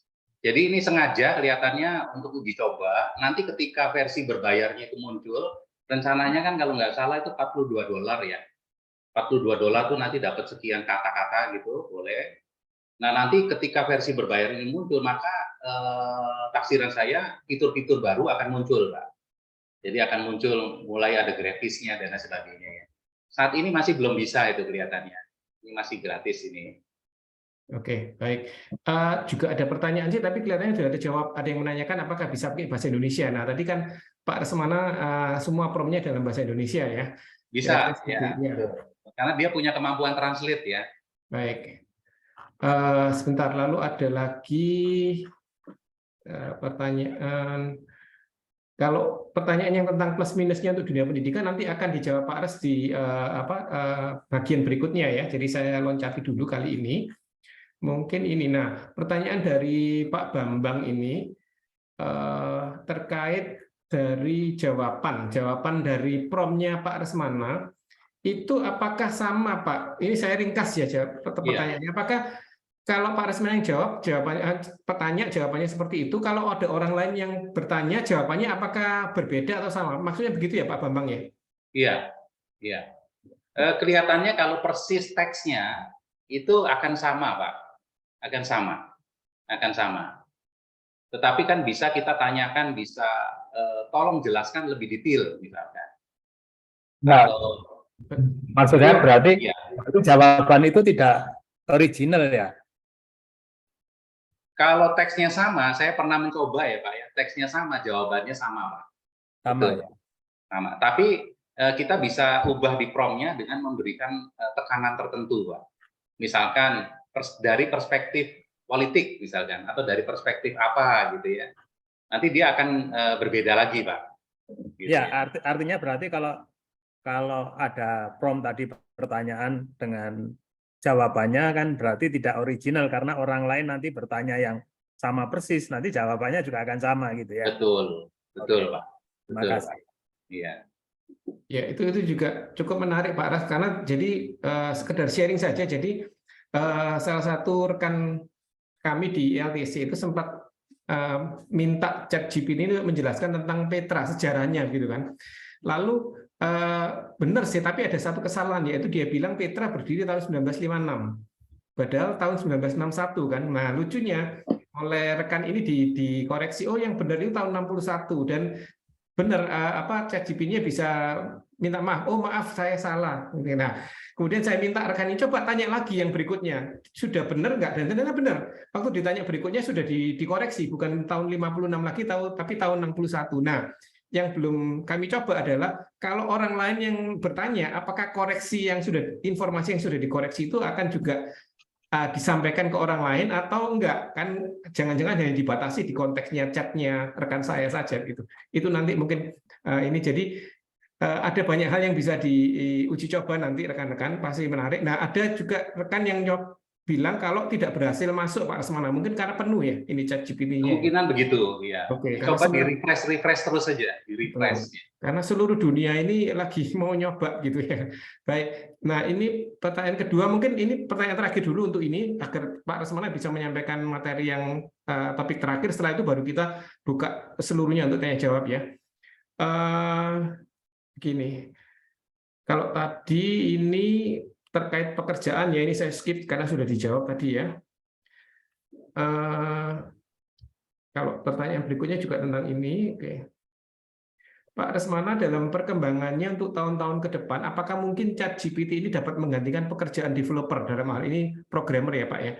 Jika iya, bagaimana tanggapan Pak Res mengenai problem ini, dalam bidang apa saja ChatGPT dapat menggantikan isu tersebut? Maksudnya untuk apakah programmer sudah tidak dibutuhkan lagi begitu Pak? Tadi kan Pak Kardi mendemokan sudah bisa buat coding kan, itu nggak perlu kita coding sendiri. Bagaimana Pak? Iya, saya pikir itu coding-coding yang standar ya, yang standar-standar gitu ya. Sifatnya tuh komponen-komponen ya, function-function ya. Padahal sebuah developer itu kan memikirkan secara keseluruhan gitu kan. Mulai dari UI, UX gitu ya. Tidak hanya per function-function gitu ya. Function-function mungkin bisa ada ya. Tapi ketika ini kita melibatkan bisnis logic yang spesifik, itu ya harus tetap dibutuhkan developer ya. Cuman memang developer tuh akhirnya nggak ngurusin yang kecil-kecil gitu ya. Dia ngurusin yang lebih makro gitu ya. Yang lebih ke business intelligence, karena ngarahnya kan gitu ya. Jadi bagaimana si perangkat lunaknya itu ngarahkan ke AI juga gitu. Ya ada business intelligence-nya, analytics-nya gitu. Saya kira kok tetap ya developer akan tetap ya. Tidak terancam lah dalam hal ini. Ini ada yang menarik Pak, ini ada respon dari dua orang dari di chat tentang tahun berdirinya Petra, kan sudah dikoreksi oleh Bu Mia tadi setengah jam sebelum acara dimulai, sudah dikoreksi tahun 61 dan ditanya oleh Bu Mia kembali tahun 61 benar, tapi ternyata ini dari Pak Marcelo nanya, barusan saya tanya jawabannya tahun 76, dan Bu Ana kalau saya tanya tahun 91 gitu. Ini makanya kita harus hati-hati ya. Betul. Nah, ini betul. Akhirnya konsekuensinya ya, saya juga akan lanjutkan dari Pak Terius ini. Apabila jawaban ChatGPT bisa mengupdate jawabannya jika ada yang mengkoreksi, apakah hal ini dapat digunakan oleh orang yang tidak bertanggung jawab untuk membuat semua jawaban jadi tidak pasti seperti yang barusan saya sampaikan tadi. Gimana, betul, Pak? persis Pak, persis. Karena begitu banyak misalkan yang koreksi tapi koreksinya salah gitu kan. Padahal ini sekedar mesin ya. Nah, mesin kan dia nggak ngerti meaning sesungguhnya ya. Jadi dia hanya sekedar ini aja. Begitu banyak diserbu, banyak orang mengkoreksi hal yang sama, gitu ya, diterima saja gitu ya. Itu masalahnya. Memang ada keterbatasan, makanya tetap kita harus verifikasi ya, gitu. Oke, baik Pak Res, mungkin kita lanjut dulu dengan materi terakhirnya Pak Res, baru setelah itu kita buka Ya, kita seluruh lanjutkan ke prompt ya, ke prompt engineering ya, karena ini penting. Bentar. Saya berikan link ya, Bapak Ibu, berikan link. Jadi link apa namanya, kumpulan prompt-prompt bagus ya, ini linknya. Itu saya taruh di chat, jadi silakan ya, nanti dicoba. Jadi di sini itu kalau kita lihat ya, coba kita lihat. Ini, saya share lagi. Di situ sudah disediakan prompt-prompt yang bagus-bagus. Ini ya. Jadi ini GitHub ya, GitHub. Jadi GitHub. Jadi misalkan kita kepingin dia sebagai ini travel guide, gitu ya, travel guide, gitu ya. Nah ini promptnya, gitu ya. Bisa juga sebagai advertiser yang mencoba untuk membuat kalimat-kalimat promosi, ya, storyteller. Nah ini ya, ini pendongeng ya, mendongeng bisa, berkhotbah bisa, ya. Ini contohnya nih yang mendongeng, ini ya, ini silakan ya Bapak Ibu, kalau misalkan nyaman dengan bahasa Inggris silakan, kalau nggak nyamannya bahasa Indonesia, saya lakukan begini, saya gunakan translate Google ya, translate Google, terus kemudian link aslinya saya taruh di bahasa Inggrisnya ini, terus kemudian kita convert jadi bahasa Indonesia, terus dapat link, kalau kita klik nanti larinya ke bahasa Indonesia, gitu ya. Nah, baru ini prompt-nya ini di-copy ya, di-copy dan diedit, gitu ya, di-copy dan diedit. Nah, responnya seperti apa? Ya, kalau kita bertindak sebagai pendongeng, kadang-kadang ibu-ibu kan kehabisan cerita juga ya, dari cerita untuk anak-anaknya ya. Nah, ini saya ingin Anda bertindak sebagai pendongeng. Anda akan menghadirkan cerita-cerita menghibur, imajinatif, menawan, gitu ya. Nah, terus kemudian Anda bisa berbicara tentang binatang, dan juga untuk orang dewasa Anda bisa bercerita berbasis sejarah, gitu ya. Nah, terus permintaannya nih, saya butuh cerita yang menarik tentang keberanian dan kesetiaan. Nah, dia ceritakan nih, oh ini ceritanya tentang anjing, itu anak-anak nih ya, setia, anjing namanya Max, gitu. Suatu hari Max menyelamatkan tuannya, dan lain sebagainya, gitu ya. Kalau cerita ini, katakanlah kita mau improve ya, ini improve dikasih dialog gitu ya dalam cerita itu ya. Ini prompt-nya adalah kembangkan cerita di atas, koma, dengan menambahkan beberapa dialog gitu ya. Nah sehingga nanti ini muncul nih dialognya. Max berbicara pada dirinya sendiri. Nah ini saya harus berani menemukan tuanku gitu ya. Nah ini dialog-dialognya muncul ya. Jadi meaning-nya sama, tapi dimunculkan dengan variasi dialog gitu ya. Nah ini juga boleh nih, saya tanya nih, saya tertarik dengan cerita untuk dewasa tentang arti kekayaan, ya. Nah, ini saya menulis pendek karena di atas ini saya sudah berikan prompt yang detail dan lengkap ini ya, prompt di atas. Jadi ChatGPT itu dia mengerti konteks dan remember dia, ya, remember. Nah, sehingga pertanyaan berikutnya itu bisa saja itu karena dia konteksnya udah dapet. Jadi saya ngomong tinggal saya tertarik dengan cerita untuk dewasa tentang arti kekayaan. Nah baru ini dia cerita ya. Ada seorang miliarder, kekayaan bukanlah hal yang membuat bahagia dan lain sebagainya ya, dan seterusnya gitu. Kalau misalkan cerita Alkitab gitu ya, boleh juga cerita Alkitab, cerita yang terinspirasi dari Alkitab gitu ya. Tadi Bu Yeni kalau nggak salah menghasilkan khotbah ya, memungkinkan juga itu ya. Saya pernah apa namanya query tentang Mazmur ya, Mazmur 11 gitu. Saya tanya tentang Mazmur 11 itu intisarinya apa? Nah ini ya, ini saya pernah ada tugas baca Alkitab. Hari itu tugasnya Mazmur 11 gitu ya. Menurut Alkitab Mazmur 11 berikan intisarinya, ini intisarinya gitu ya. Terus saya tanya, ayat mana yang menjadi kunci, dia kasih ayat 7 gitu ya. Terus bisa saja buatkan cerita anak dengan inspirasi dari Mazmur 11, nanti dia ceritakan gitu ya. Atau kalau kita gunakan ini untuk pendalaman Alkitab kan bisa, misalkan buatlah pertanyaan-pertanyaan refleksi dari Mazmur 11 gitu ya. Ini kebetulan Mazmur 11 itu bicara tentang ini ya, apa namanya, pembalasan itu milik Allah gitu ya. Kita nggak perlu dan sebagainya. Nah, jadi sekali lagi Bapak Ibu, ini manfaatkan prom-prom ini, paling tidak dari sini kita bisa terinspirasi ya, supaya kita bisa benar-benar sesuai dengan kebutuhan kita ya.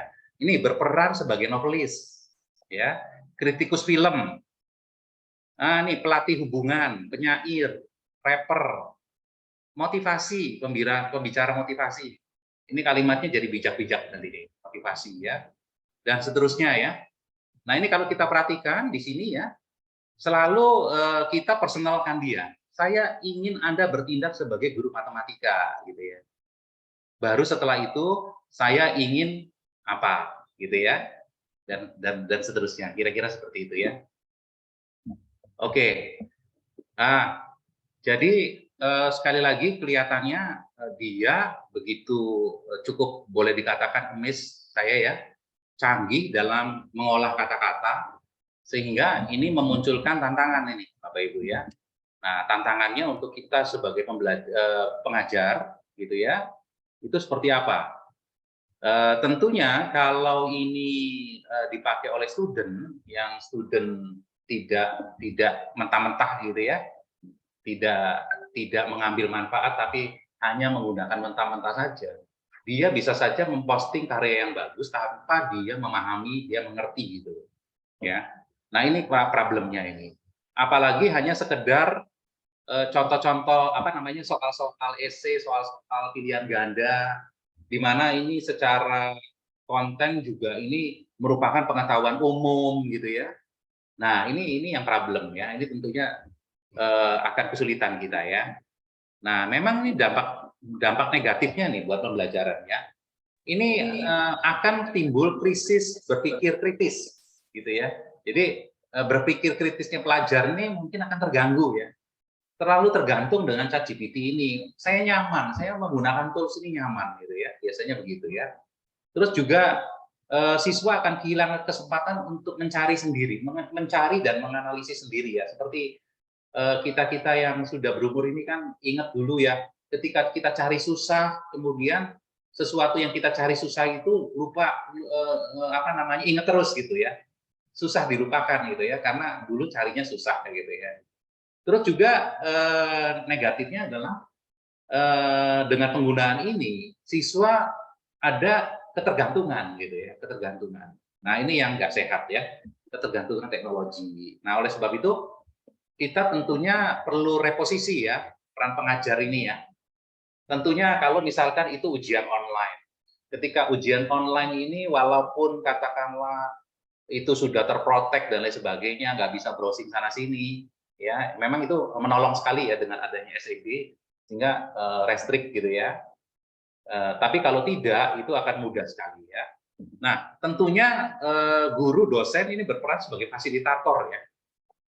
Ketika siswa menggunakan ChatGPT perlu kita memastikan bahwa outputnya ChatGPT ini itu di efektif ya, maksudnya benar gitu ya. Nah, tentunya banyaklah dialog gitu kan, banyaklah sesuatu yang sifatnya dipresentasikan, didiskusikan ya. Jadi saya kira penggunaan metode project based learning ini cocok gitu ya. Ketika suatu problem itu atau project itu nggak bisa sekali jadi, tapi dia perlu diiterasi ya. Iterasi-iterasinya ini kita tanyakan ke ChatGPT, kemudian balik lagi kita diskusikan. Ya, jadi kita kayak mentor gitu, kayak coaching ya. Ya, siswa mempropos apa, kemudian kita diskusikan gitu ya. Nah, ini penting sekali ya. Juga perlu ada kontrol dan supervisi dari guru ya, untuk memastikan bahwa hasil ChatGPT ini sesuai ya, sesuai dengan yang diharapkan. Itu tentunya perlu ya, katakanlah kita yakinkan kalau misalkan dapat informasi A, coba dicari sumber primernya lah, katakanlah artikelnya ada di mana, itu referensinya, terus kemudian ini author-nya ini otoritatif apa tidak gitu ya, artikelnya ini benar apa enggak ya, sehingga butuh semacam compare ya, compare tetap dari scholar ya, artikel-artikel scholar atau buku-buku teks gitu ya, dicari itu sumbernya gitu ya, nggak percaya begitu saja. Terus juga mungkin variasi jenis assessment ini perlu dikembangkan lebih lagi ya, tidak hanya sekedar tertulis gitu ya, tapi mungkin ini nanti dikoreksi sama Pak Takim dan kawan-kawan ya, mungkin aspek skill komunikasi ini justru yang harus dikembangkan ya. Jadi bagaimana mungkin assessment-nya kita lebih banyak interview, lebih banyak interaksi ya, melihat mereka berkolaborasi itu seperti apa gitu ya. Terus bagaimana mereka menyelesaikan project ya, problem tadi ya, yang di awal kelas mungkin sudah dikasih projectnya, sudah dikasih problemnya, bagaimana dia men-solve itu gitu ya. Nah ini mungkin kita perlu reposisi seperti itu ya, dengan tantangannya ChatGPT seperti ini ya. Baik, demikian mungkin saya kasih kesempatan juga ya Pak Aditya, mungkin ada pertanyaan atau mungkin ada demo dari peserta nih yang udah nyoba ya, demo-demo dari teman-teman. Iya, saya tawarkan apakah dari peserta ada yang berminat untuk men-share screen? Oke, ini Pak Michael ya, betul ya? Yes. Oke, sebentar, tolong host bisa membuat Pak Michael-nya jadi ini apa co-host ya, supaya bisa share screen-nya. Iya, memang sambil itu ya, betul ini, saya belum bisa mencari jurnal artikel yang dijawab hanya konsep, betul Pak, betul. Jadi artikelnya kita manfaatkan Scholar ya, Google ya, tetap harus dikombinasi, ya, tetap harus dikombinasi. Sebentar, host, tolong bisa ini Pak Michael-nya bisa dijadikan co-host. Ini saya cuma mau tanya saja sih. Oh, cuma mau tanya, saya pikir mau share screen. Enggak sih, saya Oke, cuma silakan, mau silakan. tanya aja, soalnya ini agak, ya itu saya agak apa pertanyaannya ya. Ini saya punya 2 pertanyaan sih. Jadi yang pertama ini, jadi itu saya pernah melihat berita di luar negeri, apa di mana ada mahasiswa yang membuat skripsi dengan ChatGPT dan dia itu lulus tanpa plagiarisme terdeteksi sama sekali. Itu menurut Bapak gimana? Itu yang ke-1 itu.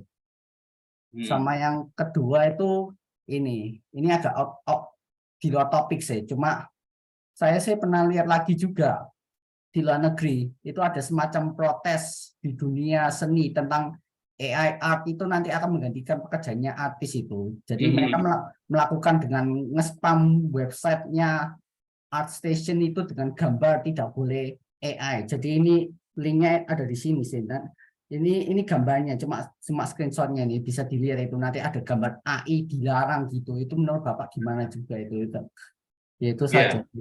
2 pertanyaan itu. Iya, plagiarisme ya, plagiarisme. Ini repotnya ini tools AI ini dia bisa paraphrasing. Jadi kayak mengkalimatkan kembali dengan meaning yang sama gitu. Jadi memang ada kemungkinan dia lolos ke plagiarisme, ya, lolos dari cek gitu ya. Itu apalagi katakanlah kita submit jurnal, submit artikel, terus jurnalnya nggak ketat gitu ya, reviewnya juga tipis-tipis aja, salah-salah aja ya lolos juga gitu ya. Ya ini memang dan ini menjadi ini juga ya. Yang lalu itu sudah ada paper-paper itu authornya ditulis ChatGPT salah satunya, gitu ya. Terus kemudian diprotesi ya. Akhirnya terakhir-terakhir ini tidak diterima ya, paper memasukkan author ChatGPT itu tidak ya, gitu ya. Terus yang tadi soal yang terakhir itu tentang apa tadi? Tentang AI art. art ya. Nah ini balik lagi ya. Ini kan selalu terjadi proses seperti itu kan ya. Dulu zamannya internet awal-awal gitu kan sama diprotesi ya. Zamannya apalagi ada perkembangan diprotesi. Ya tentunya balik lagi kita harus reposisi ya. Kalau misalkan bagaimana kan tantangannya itu kan bagaimana creativity itu bisa dikodingkan gitu ya. Bisa istilahnya bisa di-decode, di-encode atau begitu ya. Sehingga itu bisa jadi knowledge, terus knowledge-nya ditanam di mesin gitu kan. Dan itu mesin itu punya knowledge si A gitu kan. Nah, ini kan tantangan gitu ya.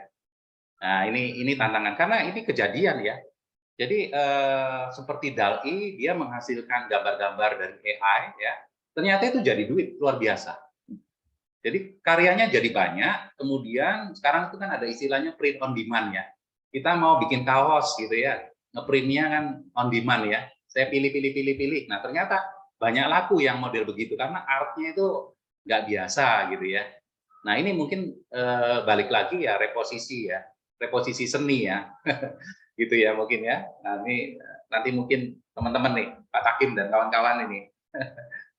Iya, berarti untuk yang kedua itu ya ibaratnya kayak ada musik player yang bisa menggantikan kayak pemain musik gitu. Jadi kalau daripada dengerin musik dari live-nya langsung aja putar MP3 gitu. Iya, Gitu betul, ya.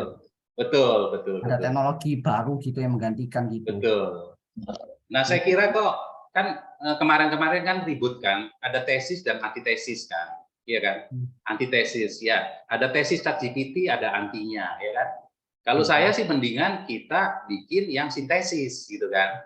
Kita manfaatkan ChatGPT apa yang baik dari dia untuk mensintesa sesuatu yang baru, sesuatu yang bermanfaat gitu loh. Daripada kita hanya ini nggak boleh, itu nggak boleh gitu kan ya. Tinggal bagaimana role kita memanfaatkan itu ya. Bagaimana mensintesa kan begitu kan. Selalu kan AI menciptakan AI yang lebih AI gitu kan. AI yang lebih canggih lagi gitu. Akan terjadi seperti itu ya. Ya demikian teman-teman. Ya, Ya, itu baik, sampai terima kasih Pak. Ini memang di chat juga ada pertanyaan yang sama terkait plagiasi gitu ya. Nah, ini kebetulan ini Pak Chandra ini librarian di Petra ini lagi ada di sini nih. Ini muncul ya. Oke, itu yang backgroundnya pakai perpus lantai 7 yang barusan direnovasi itu. Pak Chandra ini mungkin bisa share karena setahu saya ada info. Jadi kan kalau di perguruan tinggi biasanya untuk mendeteksi plagiasi menggunakan similarity check yang Turnitin atau dan sebagainya. Nah, ini kelihatannya Turnitin ada perkembangan terbaru mengantisipasi ChatGPT. Tapi mungkin Pak Chandra aja yang sharing karena dia yang tahu. Silakan Pak Chandra. Ya, selamat siang Bapak Ibu dan rekan-rekan. Terima kasih Pak Aditya. Perkembangan terbarunya Turnitin sedang mengembangkan AI yang sudah bisa dilihat di YouTube. Ada sneak previewnya, ada snippet terkait dengan video bagaimana mereka mengembangkan similarity checking-nya untuk mendeteksi AI writing itu tadi. Nah, kalau saya lihat sudah cukup bagus, cuman masih belum custom ready ya. Jadi kemungkinan di tahun ini akan dilemparkan ke publik. Harapannya semoga tidak nambah biaya gitu ya, harapannya sih itu. Nah, kalau kita lihat baik kan tadi AI writing sudah bisa parafrase kan. Nah, ini sudah dicoba. Kalau copy paste langsung dari ChatGPT itu pasti akan ke-detect. Nah, begitupun juga nanti kalau ketika mengambil dari ChatGPT terus kemudian ditambahi dengan kalimat sendiri, paragraf 1 ada kalimatnya ChatGPT, nanti paragraf 2 kalimat sendiri, udah dikombinasikan, udah di-mix, dan tetap hasilnya akan terdeteksi berapa persen gitu. Jadi itu akan perkembangan terbarunya. Jadi mungkin Bapak Ibu dosen jangan khawatir. Mungkin kalau sementara ya pakai tools-tools yang sudah mungkin tadi diberikan oleh Pak Resmana ya, pakai GPT-0 dan so on and so forth itu ya. Nah, atau Bapak Ibu bisa coba chat GPT-nya aja dimasukkan, kalau jawabannya persis dengan itu diulang dari jawabannya itu, nah ketahuan Mas. Ya. Jadi nanti kami akan update kalau sudah customer ready untuk penggunaan Turnitin. Jadi ya itu mungkin sedikit info yang bisa saya beri, dan juga rekan-rekan mahasiswa tolong jangan memanfaatkan kesempatan dalam kesempitan ini ya. Iya, itu Pak mungkin ya. Itu snippet dari Turnitin. Sudah ada update-nya ya. Ya, makasih Pak Chandra informasi update-nya. Oke, ini Bu Ovi angkat tangan, silakan Bu. Ya, terima kasih. Mungkin saya hanya ingin sharing aja. Biasanya kalau kita mau cari topik tesis itu susah. Barusan saya coba ya pakai ChatGPT, itu ternyata hasilnya cukup banyak informasinya. Mungkin perlu di-sharing nggak Pak? Boleh Bu. Silakan Bu. Ya, boleh. Mungkin Ya, coba mencari saya share. ide topik ya. Kadang-kadang betul dosen Ya, tuh biasanya Biasanya kan kita kesulitan ya. Betul. Jadi ini saya coba cari topiknya itu bisnis data analitik. Kok nggak bisa ya? Sebentar. Iya, masih hitam, Bu. Iya. Atau Oh, di stop, Di stop dulu, diulang. Ya, lagi-lagi Bu. Stop juga nggak bisa. nggak bisa. Nah, iya, iya, iya. Ya, muncul Bu. Muncul ya? Ya, Sebentar. muncul Bu. Wah, tapi ininya keluar nih. Nggak bisa. Chat GPT-nya yang keluar. Oh, di refresh lagi Bu. Di calling lagi Bu. Ya, saya nggak bisa. Cuman saya sempat kopikan. Ini kelihatan nggak? Oh ya, ya, ini hasilnya ya. Ini saya kopikan gitu ya. Saya kepingin mencari topik. Kebanyakan mahasiswa itu cari topik bisnis data analitik dengan pajak. Nah, rupanya dia bisa menampilkan 10 teratas. Terus saya bilang ke Chat GPT, tambah lagi dong gitu ya. Dia nambahin lagi daftar gitu. Kemudian bisakah ditambah lagi? Nah, dia nambahin lagi daftar-daftar. Jadi mungkin bagi kita sebagai dosen kalau kesulitan untuk mencari topik tesis untuk mahasiswa, mungkin kita bisa menggunakan Chat GPT. Ya, terima kasih. Ya, thank you Bu Ovi. Ya, Thank makasih you. Bu Ovi. Ya, Ya. sama-sama. Apakah ada pertanyaan dari audiens yang ini? Kalau di chat saya cek ulang kok kelihatannya belum ada yang baru ya. Karena tadi yang plagiasi sudah dijawab, terus tentang jurnal artikel juga sudah dijawab ya. Oke, mungkin saya kalau nggak ada nanti tolong resign atau langsung bicara. Ini sambil menunggu ini. Pak Aditya. Ya. Sambil nunggu Pak, kalau boleh, ini ada praktisi praktisi edukasi Pak Takim. Boleh mungkin. Oh iya Pak Takim, silakan. Ya. Pak Takim, monggo Pak. Mau. Kadang-kadang dosen ini suka di persimpangan ini Pak. Ya. Tapi terima kasih Pak Resmana, Pak Kardi, dan teman-teman lain semua tadi ya sudah berkontribusi luar biasa.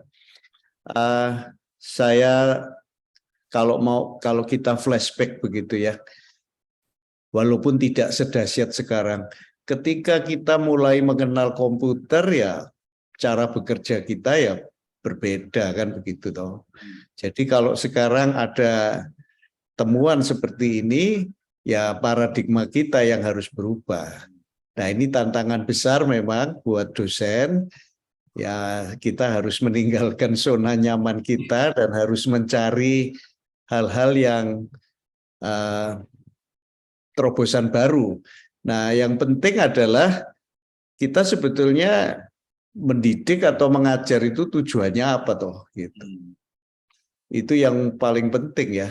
Kalau cuma sekedar walaupun kita sudah menyangkal, tapi saya kan nggak ngajar hafalan. Saya kan sudah minta mahasiswa saya mikir gini, mikir gitu kan. Tapi diam-diam itu coba sebetulnya ya turunan dari hafalan. Nah, habis semua ini kena Chat GPT ini salah satu ya baru ya.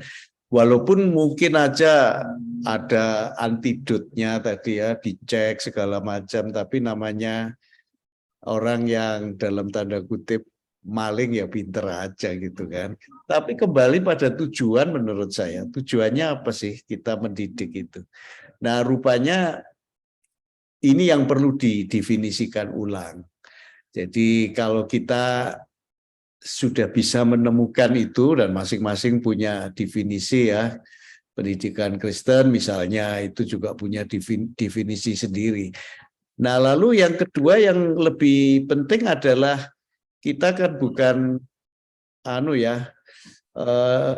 pembelajar sendirian begitu ya, tetapi selalu berinteraksi dengan orang lain.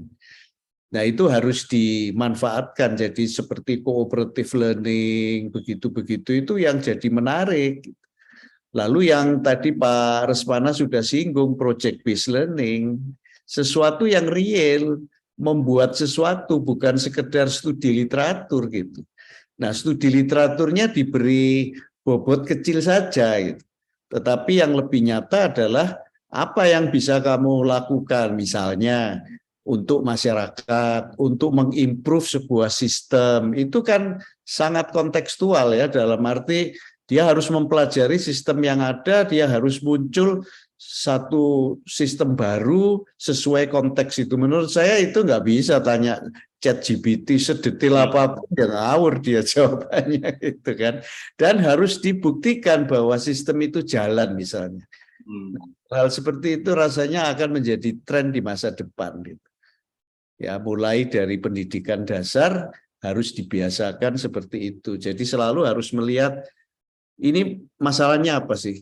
Dia bisa memformulasikan dengan baik nggak? Itu yang terkait dengan prompt engineer tadi kan, mendefinisikan itu kan rumusan masalahnya. Nah, itu bagus. Dosennya atau gurunya yang tanya, coba lihat prompt mana? Bukan tanya hasilnya. Promu, kamu boleh pakai ChatGPT, tapi promu kumpulkan. Udah bisa kan, salah satu itu ya. Lalu yang kedua tadi, ketika berinteraksi itu kan saling menilai. Nah, masing-masing memberi penilaian terhadap temannya. Lalu yang ketiga adalah project based learning, yang ya sistem yang dibuat atau dikembangkan harus jalan dong. Kalau bikin ya jangan tanya terus. Kalau software kan sudah bisa tadi, Python bisa gitu ya.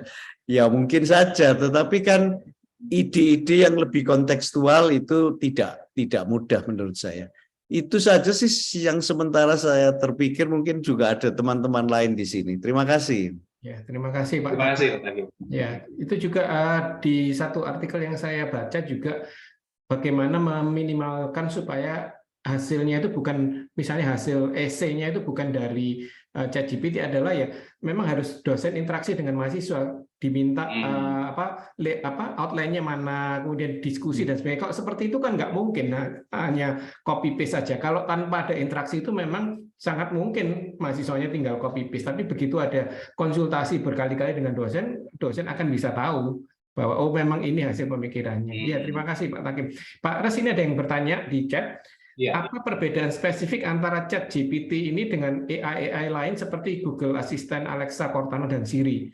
Apakah yang bisa dilakukan di ChatGPT juga bisa dilakukan oleh AI yang tadi, Pak? Iya, semuanya yang disebutkan itu chatbot ya sebetulnya ya. Jadi dia menggunakan NLP. Cuman NLP ini kombinasinya itu sangat bervariasi ya dengan deep learning-nya gitu ya. Juga cara optimasi juga masing-masing berbeda gitu ya. Terus juga dataset, ngomong dataset ya. Nah, datasetnya ini kan seberapa luas gitu ya. Jadi sama seperti ini kan, ini dengan menggunakan chat seperti itu kan sepertinya kita tuh lagi ngobrol sama orang yang pengetahuannya luas, yang bacaannya banyak gitu kan. Nah, kita kan menggali gitu. Nah, seberapa banyak bacaan dia, seberapa banyak Cortana, Siri ya. Nah, ChatGPT ini kelihatannya dia menyebut dirinya tuh large language model ya. Jadi memang datasetnya begitu banyak ya. Ini ChatGPT ini 3,5 sekarang. Dia sudah mengembangkan yang 8 ya. Yang 8 itu berkali-kali lipat gitu ya. Dari sisi knowledge-nya dan juga kemampuannya, dan akan berbayar. Terus nanti akan memuncul peluang-peluang usaha-usaha baru, company-company baru yang saling kolaborasi tadi, gitu ya. Jadi ada aplikasi memanfaatkan ChatGPT, nanti memunculkan turunan-turunan baru, produk-produk baru.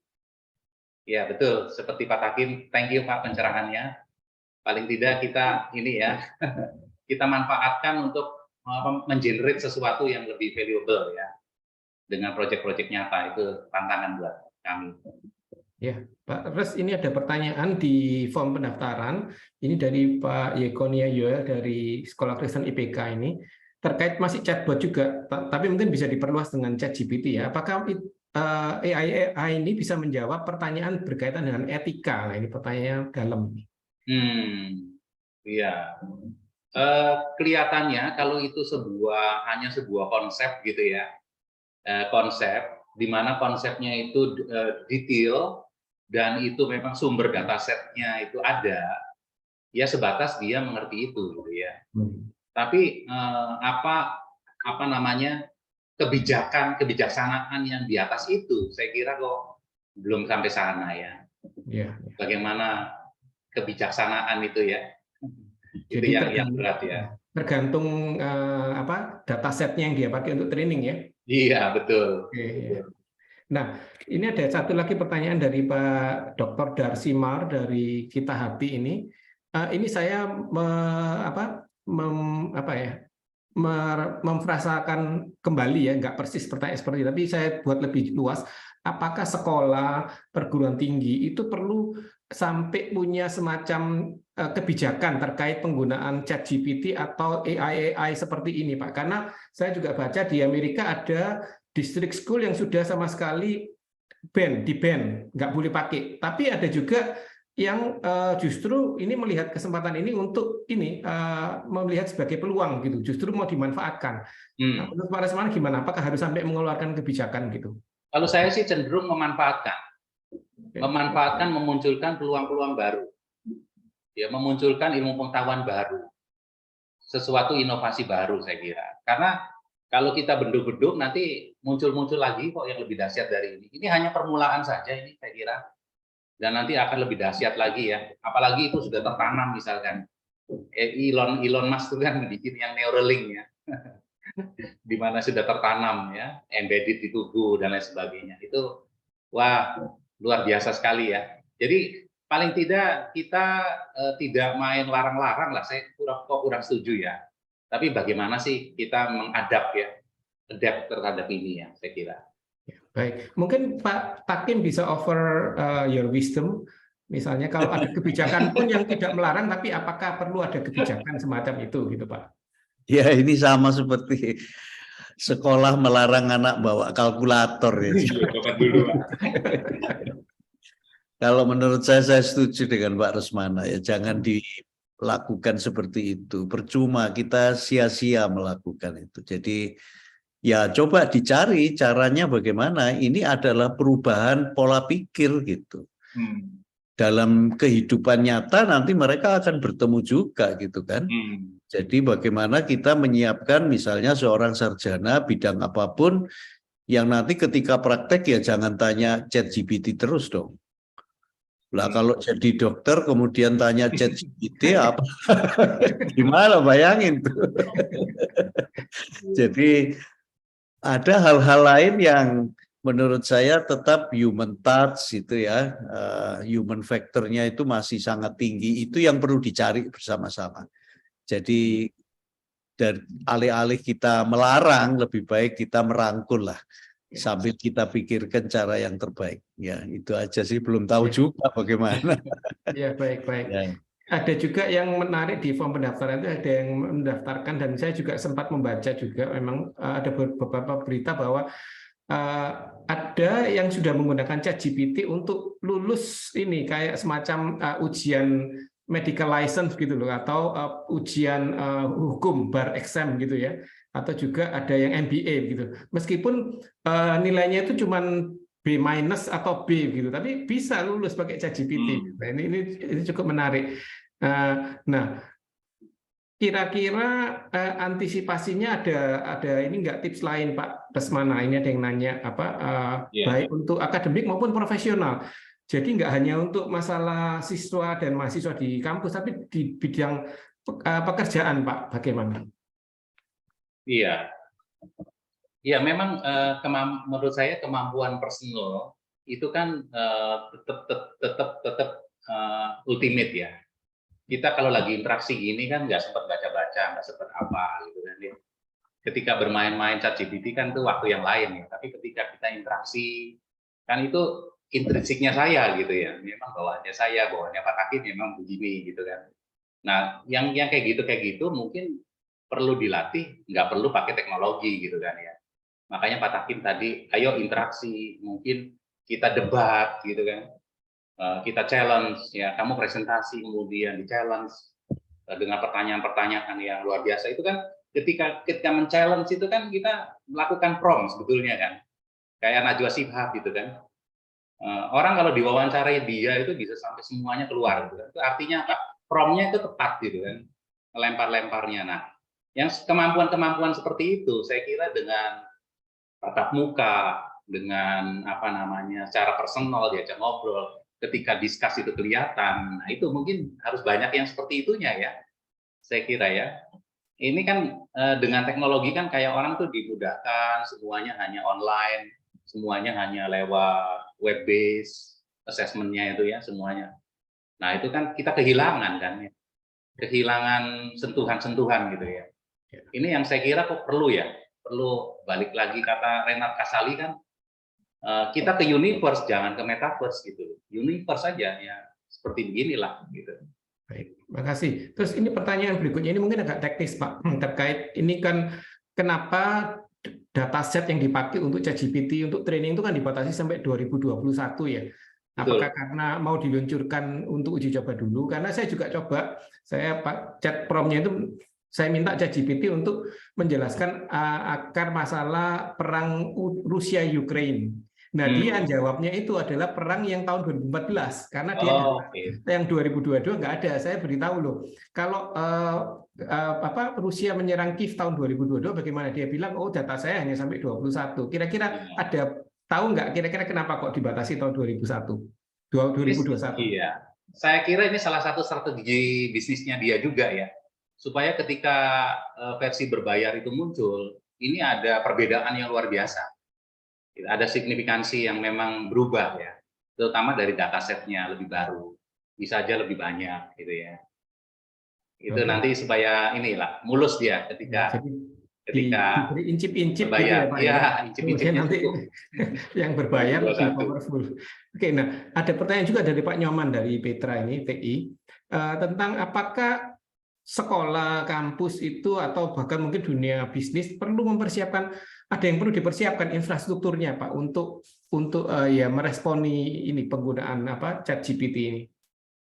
Iya, ketika kita memanfaatkan software ini secara ini apa namanya, katakanlah nanti berbayar gitu kan, itu kan sebetulnya infrastruktur kita tuh nggak perlu apa-apa, hanya browser ya, karena semua komputasi kan ada di awannya mereka ya, karena kita udah berbayar.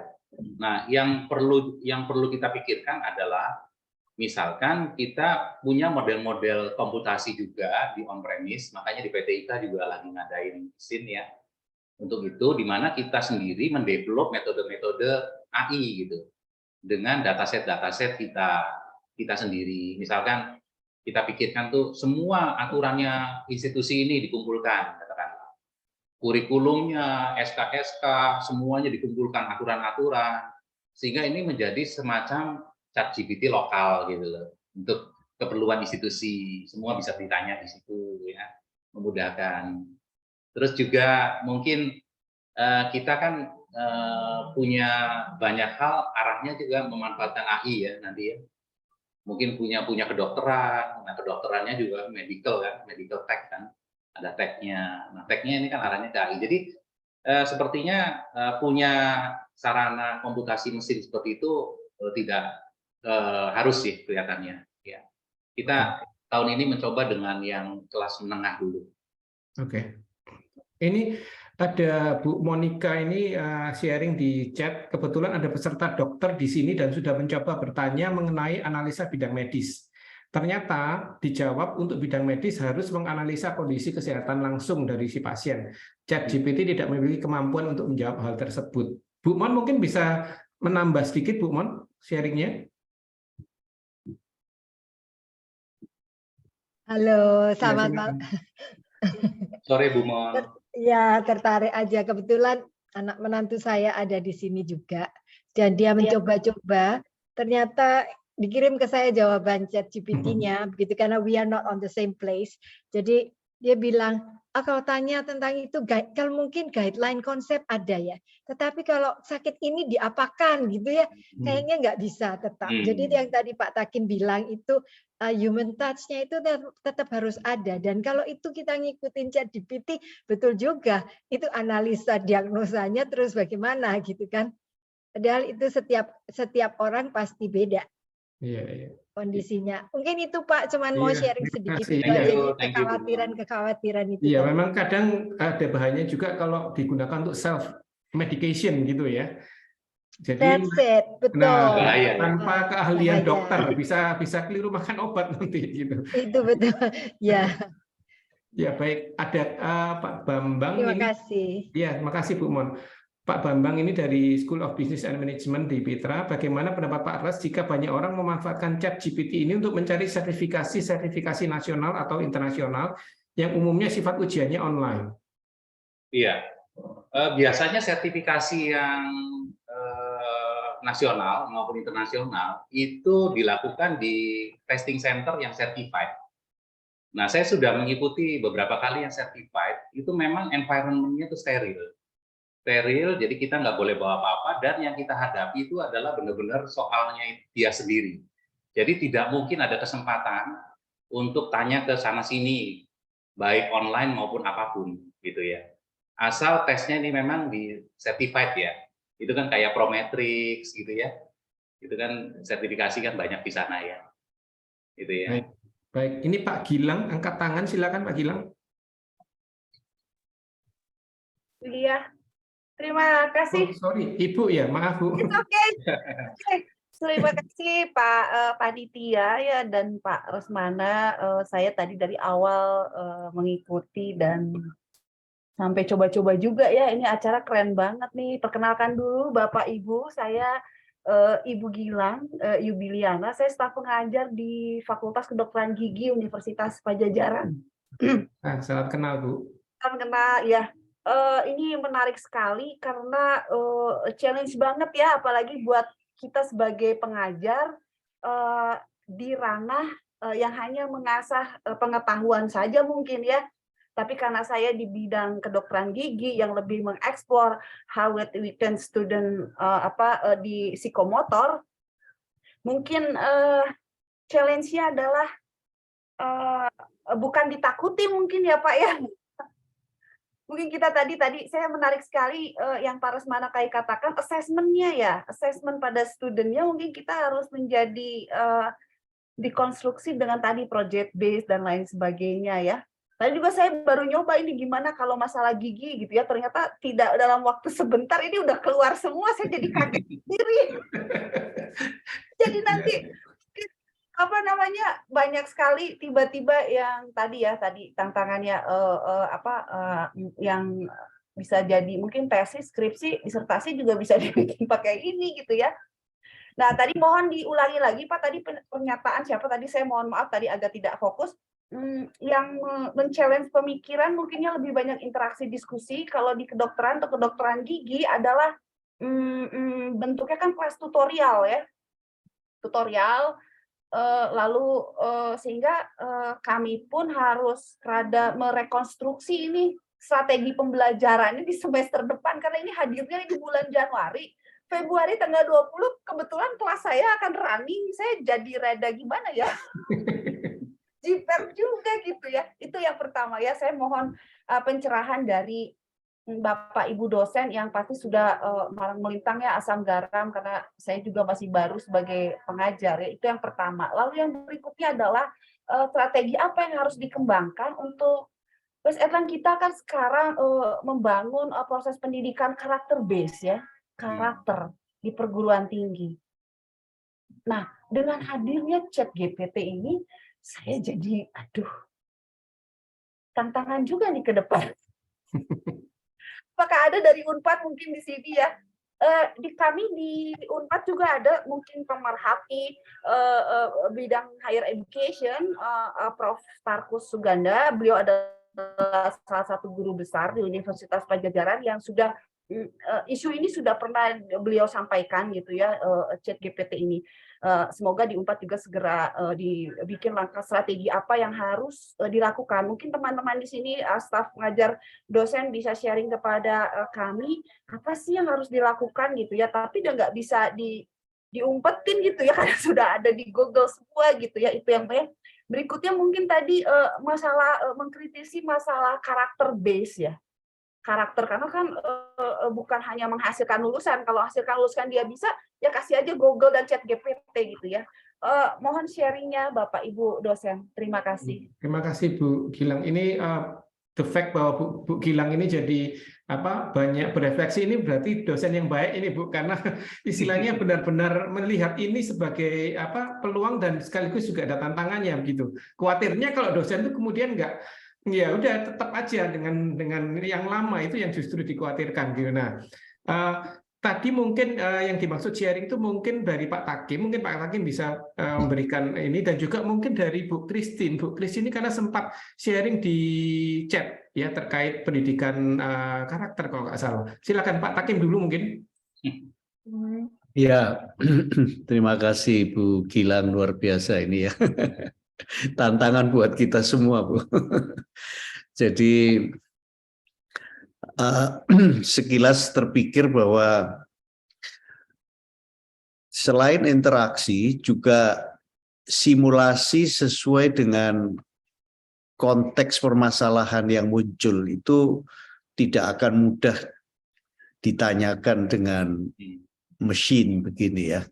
Jadi ketika simulasi itu dilakukan lalu ada interaksi, jadi dosen itu juga oke, kalau misalnya terjadi seperti ini bagaimana? Kasus ini kalau begini bagaimana? Gitu ya.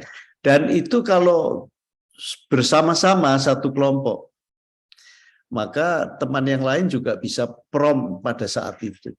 Nah, kalau itu terjadi, meskipun misalnya online pun, menurut saya nggak akan sempat untuk berkonsultasi dengan mesin begitu ya, terus-menerus akan kelihatan aneh gitu. tidak langsung terjawab. Lalu yang kedua soal karakter. Nah, ini yang memang harus ditanamkan sejak kecil sebetulnya ya. Saya punya pengalaman ketika studi lanjut dulu, ya sebetulnya ini satu hal yang waktu itu ada seorang mahasiswa adik kelas saya yang sedang studi di tempat yang sama di luar negeri. Pada suatu saat itu mendapatkan ya dikatakanlah tugasnya nggak diterima gitu ya. Lalu dia bingung kan, tanya. Saya juga nggak paham saat itu kenapa nggak diterima. Saya temani menghadap dosen, lalu dosennya mengatakan, ya ini jelas-jelas kamu kan kutip sana, kutip sini. Saya memberi tugas bukan untuk itu, gitu ya. Jadi bagi mahasiswa Indonesia pada waktu itu, kami merasa, oh keliru itu ya, gitu. Baru tahu gitu.